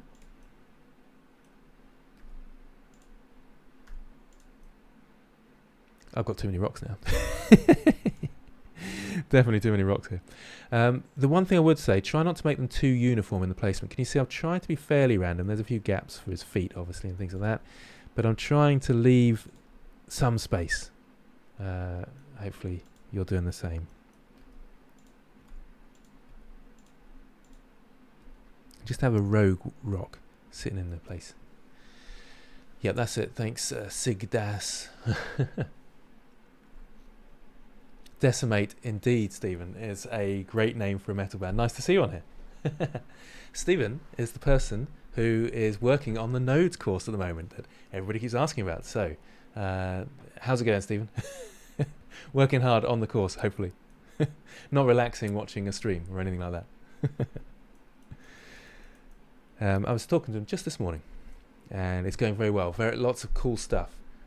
Stephen knows his stuff, and he's producing this wonderful Node course in collaboration, of course, with my overriding knowledge. He's better at nodes than I am, to be honest. So it's going to be a good course. Where are we? So, yay nodes. What node? I should use your mud node, shouldn't I, Stephen? On the ground here, that'd be good. Okay, so I want to set up some lighting now because I think the model, you can't improve on this, can you? I'm just looking at Stephen's comment there. There's such a lag in the chat. It's really annoying. I wonder if I can refresh chat now. I don't know what's going on. That's frustrating. Who knows? The course should be on Udemy eventually. I've just noticed. I'm just quickly looking at some people's work. I haven't jumped to people's works recently, have I? There we go. Wendy, looking nice there. Looking nice. You have simplified it quite well there. Yeah, perfect stuff. Colibert, that's nice as well, isn't it? I like that. Yep, nice and simplified. Good job. Wendy looking good there with the colours. Becky, and then this is looking great, isn't it? Don't know. Oh, how do you go back? That is a pain, isn't it? I'll just quickly explain that. Hopefully you're not completely stuck. It's the crosshairs here. You can make them join each other, or the easiest way actually, where your cursor changes to the double arrow, right click, and then you can join areas. That's the easier way. Okay. Where was I? I was going through people's stuff. That wins for me. Giraffe Fox, awesome. Making a rock, my 5-second rock, love it. This is great. This is great. You're doing really well, guys. Doing really well. Let's move you back over there. Oh, I've moved Blender. Where are you? Move you back over there. Get over there. There you are. Right. So, yeah, let's get some lighting in there, and then we're pretty much done, and we're doing very well. Okay. So I'll turn my scene. It's debatable this. I think sometimes it's easier to have two windows. So we're going to create some more windows again. And I'll get rid of the side panel. And I'm going to change 1 to sort of rendered view. So let's look through our camera with this. 0 to look through our camera. And N to bring up the viewport menu and lock camera to view. And then we can position our camera probably somewhere around here. Looks good. Not going to spend too long on that. Sort of move along quickly now. And we could even bring that up like that. I'm going to turn off lock camera to view as well, so I don't forget that that's on. I can zoom in a bit. And you can set this up, so T to get rid of the toolbar there, and turn off the overlays, turn off the gizmos. I can even right click on my toolbar and hide header, and then I've got just camera view available. The eyes are looking really weird actually. I'm just going to quickly go to shading and sort out the eyes. Click on the fox, go to shiny black, and turn up the roughness a bit. I think I'm preferring it rough, to be honest. Rough. And black. I think I'm preferring that rough as well. We'll see. Back to layout. So there's my layout setup. I think that helps.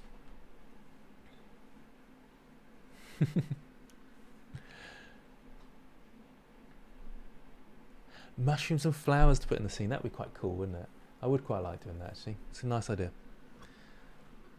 Yeah, giraffe fox. Awesome. Okay, so I'm going to set up the lights in this. Actually, no, I'm going to set up the lights.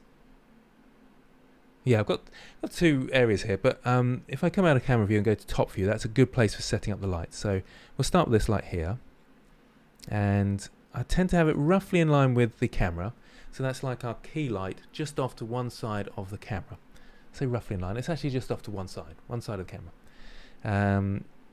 Get rid of that move dialogues there. Hello, multi-engineer.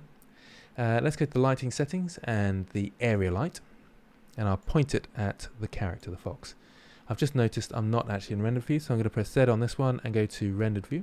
And that's what it's looking kind of interesting actually with that light. The reason I have this view up is so that I can see what sort of angle it's at, because it's quite high at the moment. So that might be a little bit blinding. And I might... well, let's just move it around a little bit. Let's experiment. G to grab, move it around. Do you know, one thing that's useful to have is if I go back to the shading tab and go to the world, if I turn all the background lights off, just to start off with, back to layout. So this is what it's looking like with this light, and we can get some interesting looking ideas with this. In fact, I'll move it around here. There's a way. What's the way of rotating it around the yellow point? There is a way. Someone tell me what that is. I can't remember. Thank you, multi-engineer. I'm sure there's a way of rotating the light. Alt R? No, that's not it. Control R? No. What is it? Is it going to tell me? No. Camera and lights to a location. Yeah. I felt like there was a way to rotate around that yellow point, and that would have been quite nice, and then I could move it without pressing G and then rotate. Now that's quite an interesting angle there. So let's duplicate it. Well, let's bring down the intensity of this light. Give it a little bit of warmth.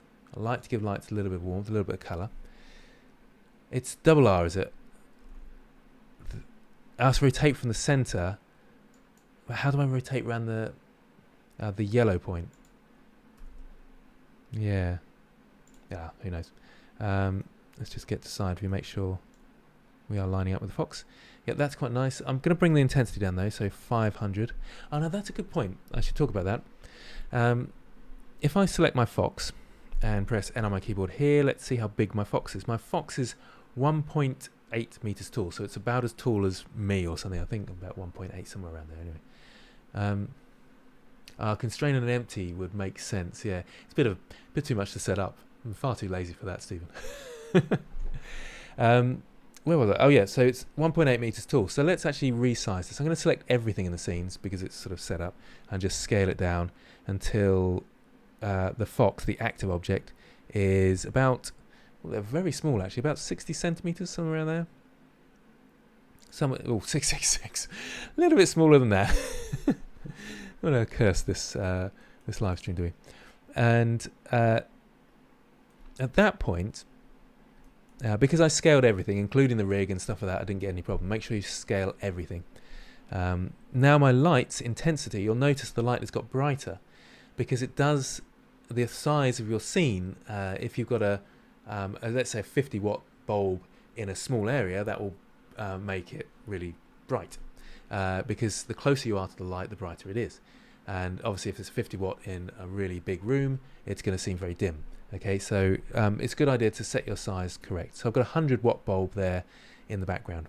I'm going to duplicate this to the other side. So let's keep that way. And to get rid of that toolbar there. I'll press T as well. I don't need that toolbar at the time.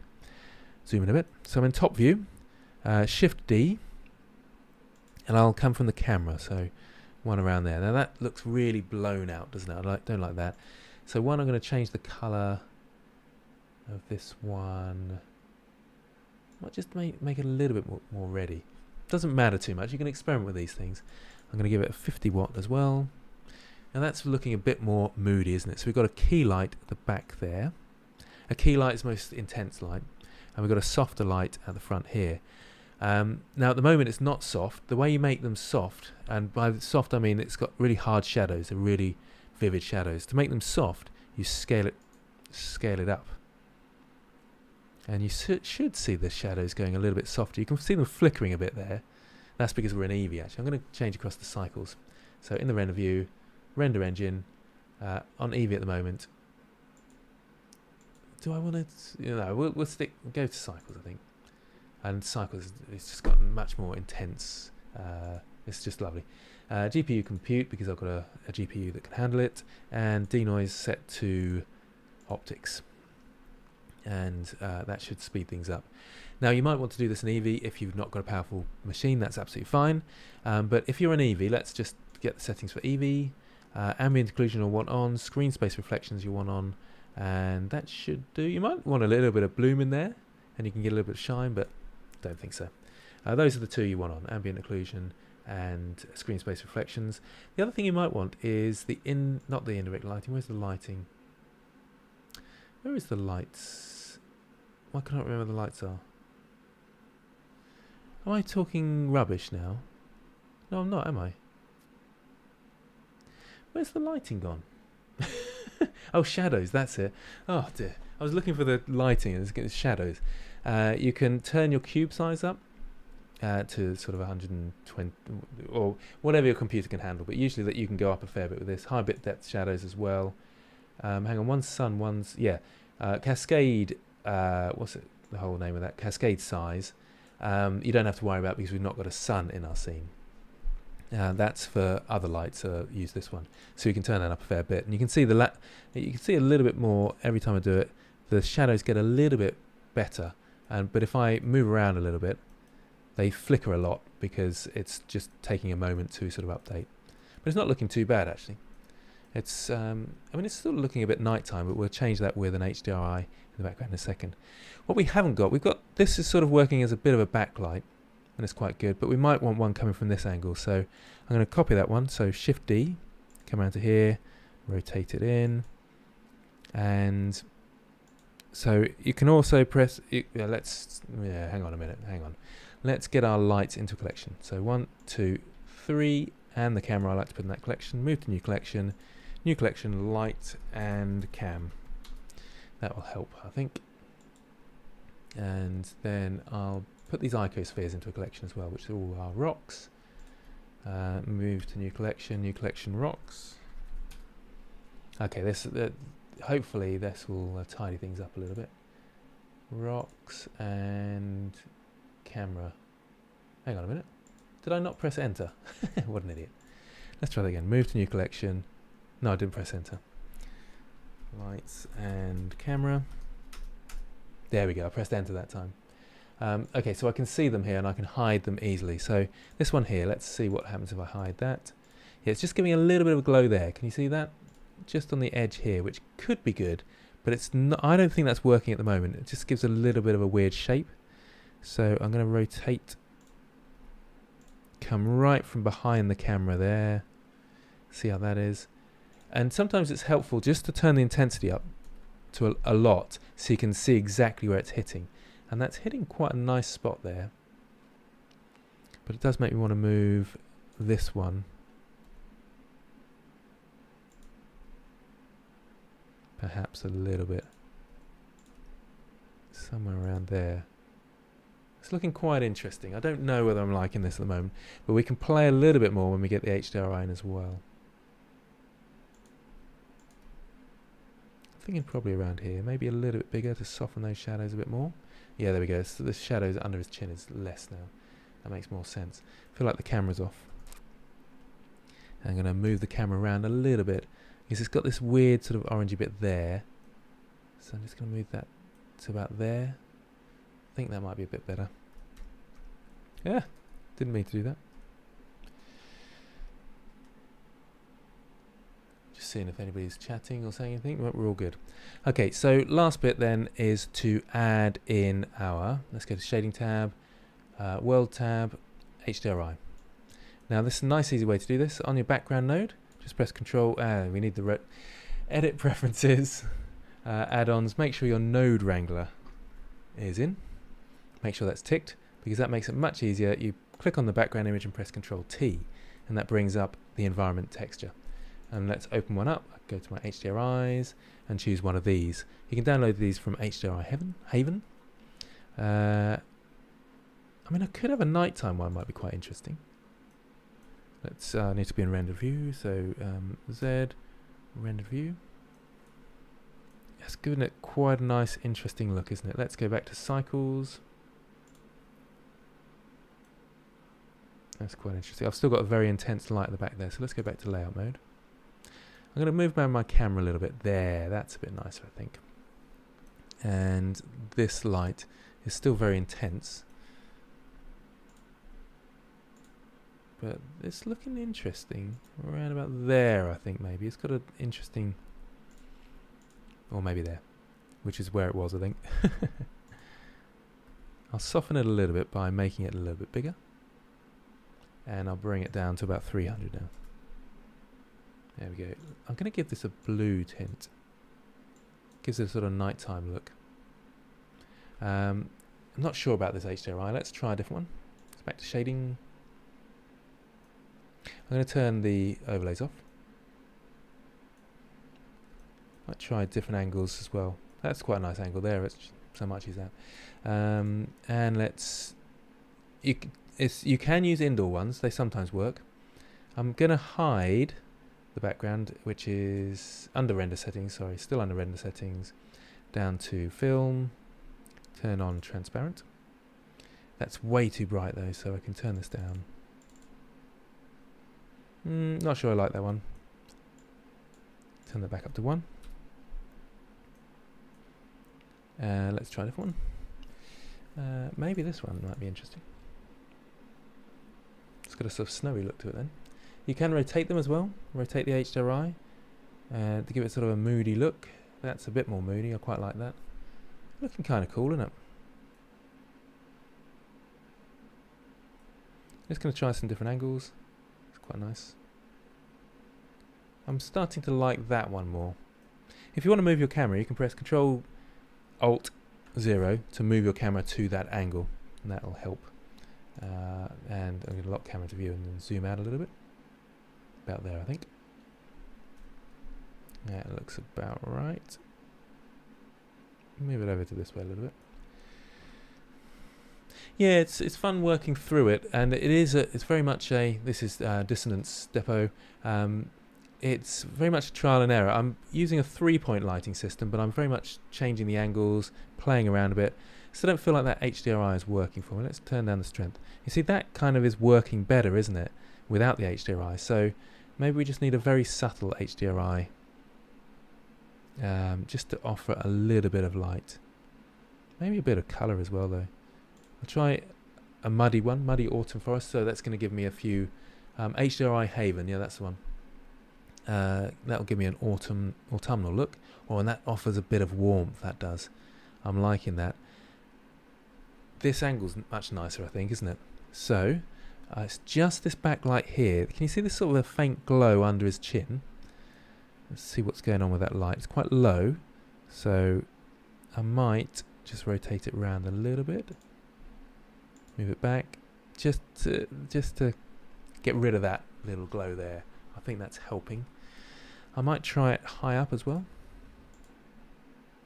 No, too much on the back. And I might try from this angle just to see. Oh yeah, see that under the. Do you know that's a bit nicer? That really bright, sort of vivid. Looks like moonlight then, doesn't it? Like the fox is coming out in the moonlight.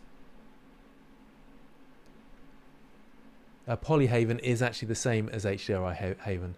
They're the same site. So sorry for the confusion. I think it's actually called Polyhaven. It used to be called HDRI Haven. Sorry about that. A sunset scene might work. I'm happy with how it's looking now. It's got this really sort of interesting look to it. And can you see the polygons are coming out because we've got quite they're area lights that are very small. They give more shadows. And that highlights your polygons, which is nice. But you kind of want triangular polygons for that to work well. Make sure it's not all very. You can triangulate your mesh if you want to. I'm probably confusing you there. There's lots of things going on in my mind. Let's try a different HDRI. Let's just try this one at random. I'm thinking of the different colours it offers. There is a moonless golf course there. Oh, I've got it on strength 0. It's not helping at all, is it? Let's try that one again. Yeah, they're just brightening it up. What I'm going to do, I'm going to choose the blue one because blue gives it a bit of a nighttime look. Bring the strength right down, and you can give it a hue and saturation node. So add in color, hue and saturation, and you can change the hue. And get it, you might want to be able to see your background then, but you can sort of bring it across to. Is that the way for blue? The other way. Which way? I can never remember. It's even more of a. Yeah, I'm bringing this down one, and it gives it even more of a blue look, and then I can hide it again, and it gives it a blue glow. I'm sort of liking this. It's sort of interesting, isn't it? Let's see what it looks like rendered. So before rendering, it's a good idea just to check. Yeah, they're owned by the same company, Wendy, that's right. I'm just going to check that I've not got anything in here that's rendering when it shouldn't, so that's all the camera icons there. but everything that's hidden is also hidden in the render, so that's fine. So I can F12 to render. That's interesting. What I've done, and that's a really interesting thing, and you might do this yourself. What I've done, let's go to the animation, and I forgot to turn off record, so all the movement on all the lights and things like that has been recorded. So the camera is in a weird position. I'm just going to delete. So with my mouse over the keyframes, delete. And let's think, what else do I need to do that's been... I wonder if the icospheres, they've all got one as well. So I'm going to right click on that, select objects and delete. So they've got no keyframes on them now. And lights and camera, select objects and delete. Remember, you're deleting over the, what's it called, the timeline, the dope sheet here. Okay, so hopefully, on the plane as well, delete. The rig does, we want the keyframes for the rig, so that's fine. So hopefully when I press F12 now, yeah, there we go. It's looking kind of cool. I mean, I would say that's a good place to pause and stop because it's working, but there's lots I'd want to do to this really. And you can do some post-processing, certainly put a background in would help. I'm thinking the blue light's a bit too vivid actually. Well, do I keep fiddling for ages? Or do I just call it a day and maybe just turn this one down? I'm going to try turning a few down, see what it looks like. I'm going to turn this one off actually, just hide it. See, that's quite intense, isn't it? And then I could turn this one up. That looks quite interesting. See, that's quite smart as well, isn't it? This one, I feel actually we could change, we could go to the shading tab and look at some of the textures now as well. Our Fox under object. Yeah, the glow in the background's kind of cool, isn't it? And the light under the chin is working. Yeah, I agree. Let's think about, so we've got black eye. Let's the reddy orange. Let's see what happens if I change the roughness. Oh, I don't want to zoom in like that. Let's just turn off lock camera to view and move across like this. Okay, so maybe a little bit of brightness there. Let's just move this around. I mean, I'm going to just look at my reference images again, see what sort of colours they've got. Do you know, I haven't got any real foxes on here. That's a bit stupid, isn't it? I'm going to go to my... Where am I? I'm sure... Yeah, so I'm looking at a real fox now. And they're quite orangey. They've got a sort of... I mean, that could work, but... Just feels a bit too orangey. A bit more saturated like this. Less saturated like this? No, that definitely doesn't work. Yeah, about there seems to work, doesn't it, really? What I'm going to do next, then... I'm just going to keep tinkering. But the value of this light... I'm going to give it... Yeah, so it's got a bit more warmth there. Oh, can you see the end of the tail is wrong? I'm just going to quickly fix that. Shading... Add a camera view. The end of the tail, look at that. Am I in face mode? Select the end of the face. I'll just get my overlays on and assign that to white. There we go.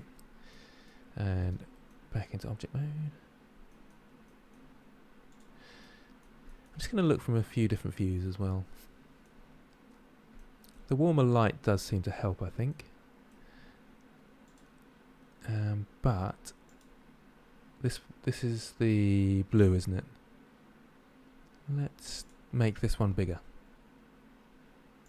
Can you see how it softens the shadows a bit? I'm not sure that works for me though. Quite like the fact that they're sharp in this one. Gonna make this... There's warmer like that, or there's warmer like that. I think that's a little bit evil, that one, so I'll go warmer this way. Perhaps sort of in the middle. That, yeah, that's sort of got a warmth to it, hasn't it? I might try bringing that even more blue. Nope, don't like that. That's kind of alright. I'm just going to test it. It's good to just really crank it up and see what it looks like when it's really bright. But I think we're about right. I'm bringing it down because it's still there. That's really nice under there, isn't it? but I'm not so sure down here on the rocks. But it's sort of working, isn't it? I've lost my stream now. See what people are saying. Compositing video. Hello, Ice187DNA. About to hit 2 hours, yeah, probably about right in terms of timing. I feel though, it just needs highlighting the face a little bit. That's one thing. Okay, so I'm going to shift right click there, shift A to add. I'm in the lights collection light. I'm going to add a point light in there.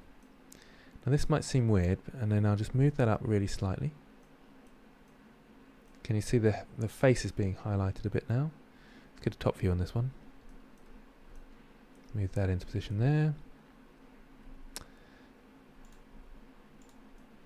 Oh, I've got snapping turned on. I was thinking, why is it snapping? Right, now, that looks a bit weird. It's only 10 watts and it's that bright. Gonna come to about there, I think. Give it that sort of bluish nighttime look. Notice that when you go across the blue, it does actually go darker because blue is less bright than white. It's a cooler light. It makes sense to me what I'm saying. I'm going to go to this sort of turquoisey blue. Seems to work quite well, and that looks quite nightimey now. I quite like that. I'm going to give it a little bit more. Let's say 30. Oh, that looks moonlighty, but it's a bit too much. Perhaps that's working. Perhaps that's working. I'm not so sure now. I'm thinking about it. 15. Let's try slightly less blue. There, about there, I think. And I'm just going to play with the position. Move it across this way a little bit. That way a little bit. This way. There we go. So about just so. Highlighted the face a bit there. Might come down a little bit. I think that's working quite well. I'm starting to doubt myself. Yeah, the moonlight looks kind of interesting, doesn't it? So I'm sort of sticking with it. Let's turn this one to scene as well. I'm looking at different angles as well at this point.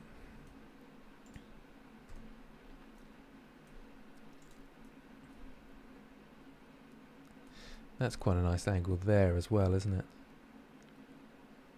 It's a good idea to sort of squint your eyes and then you can see more of a contrast. I don't like that angle anymore. I'm preferring this one. Probably going to come around a little bit with the camera this way. Somewhere around there. Oh yeah, there's a Kelvin thing as well, isn't there, for moonlight? I'm just simulating it for the moment. But yeah, there's a black body node or something, isn't it? But you are working in Eevee, right? No, actually it's in cycles. So cycles. But because I've got a 490, it looks like it's rendering instantly. It's really nice, that. And I've got 2 viewports with it open, and it's rendering super quick, isn't it? As having an NVIDIA graphics card with RTX, it does make a huge difference. Bit of a sponsorship there for NVIDIA. Hello, Kevin. I think I'm going to call that a day. Let's render it. Again, I feel like there's lots of tinkering and playing that we could do with this. I might want to put something in there to stop the moonlight going to his sock. There's one last thing I'd like to do, and that's color management. Oh, I've got rid of my render though. You'll see it in here, but it's filmic, and you can give it, let's say, high contrast, give it more contrast. We can turn the exposure up here, but I think we had it about right, really, which is it 0.1? Actually, no, it's 0 there. Yeah, but the high contrast medium contrast is usually spot on, really. But that's looking quite nice, isn't it? So there we go. We've made a low poly fox together, and yeah, there's no grain on cycles because I've got the denoise on. That's another thing about, so with an RTX card, you get optics, it's called, so denoise, and it's optics, and that's a denoiser, and it just does it so instantly, doesn't it? It's crazy. It looks like I'm in Eevee, but this is in cycles, and it's 3.6 as well, which I think have made these improvements all the time. The high contrast is quite nice, isn't it? I feel like I'm losing a bit of the blue though, but it's nice. It's interesting. I sort of like this one more than that angle now. So maybe let's try... Oh, that's better. That's better just there, I think. Up a little bit, around a bit. There we go. Lovely. Yeah, if you haven't got an RTX, thank you, Stephen. If you haven't got an RTX, you can use just the automatic open image denoise. This is all under the viewport, and it will do it as well. But you can see it's a lot slower than if I change it to optics. And bing, bing, bing. It's beautiful. Okay, so let's see how you guys got on. If anybody actually is still with me. It's looking pretty cool. Oh, look, there we go. That's quite interesting, isn't it? The Spicy Wolf. You've got sort of a spotlight on it, as if a torchlight, and you've gone out in the garden, seen a fox. I like the idea of that. That's fun. Anybody else playing with their lighting? Show us how you're getting on, and I'll answer a few questions whilst and I'll leave the Discord up. So in fact, I'll minimize it down here, that way, and bring it across slightly. So we've still got Foxy on this side. I'll just move that across that way. Discord there, looking good. Any questions from anybody before I go? Thank you very much to those that donated. That's very kind of you. It helps me justify doing these. And obviously in the last stream as well, people like Wendy, thanks for your donation last time. And hopefully you've enjoyed this. I've noticed there's not been as many viewers, which is interesting because I asked what time people would like. It might be because it's a part 2, I suppose, and people are thinking, oh, well, I haven't done the first bit, or they're going off and doing the first bit, which is understandable, really. Anyway, any questions from anybody? I'll just do a refresh of this chat and see what's going on. We want Iron Man animation. A friend of mine, Alfie Vaughan, I think he's done an Iron Man animation, so you check out his channel, Alfie Vaughan. Look him up.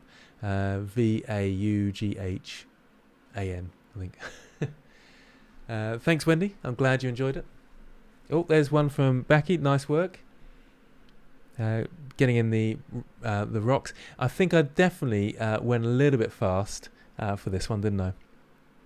I mean, I could do a composition one, part 3, but I feel like it's run its course a bit, this particular series, and perhaps we need a new subject. Thanks, Grendel. Glad to hear the tutorials are good. Spicy Wolf. Thumbs up from the Spicy Wolf.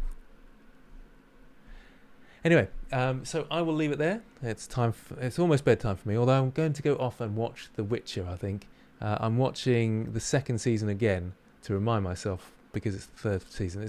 I think it's my all-time favourite show.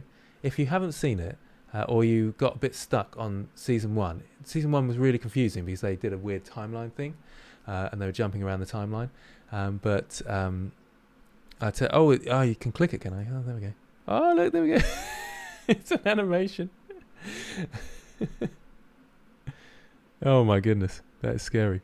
I think I'm gonna have to pause it there because that's too scary.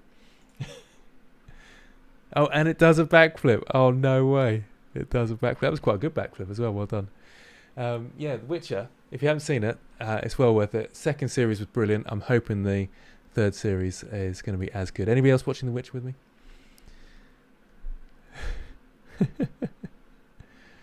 Oh, dear.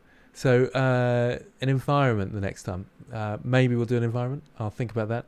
I haven't decided whether I'm going to keep doing the live streams. They are quite taxing.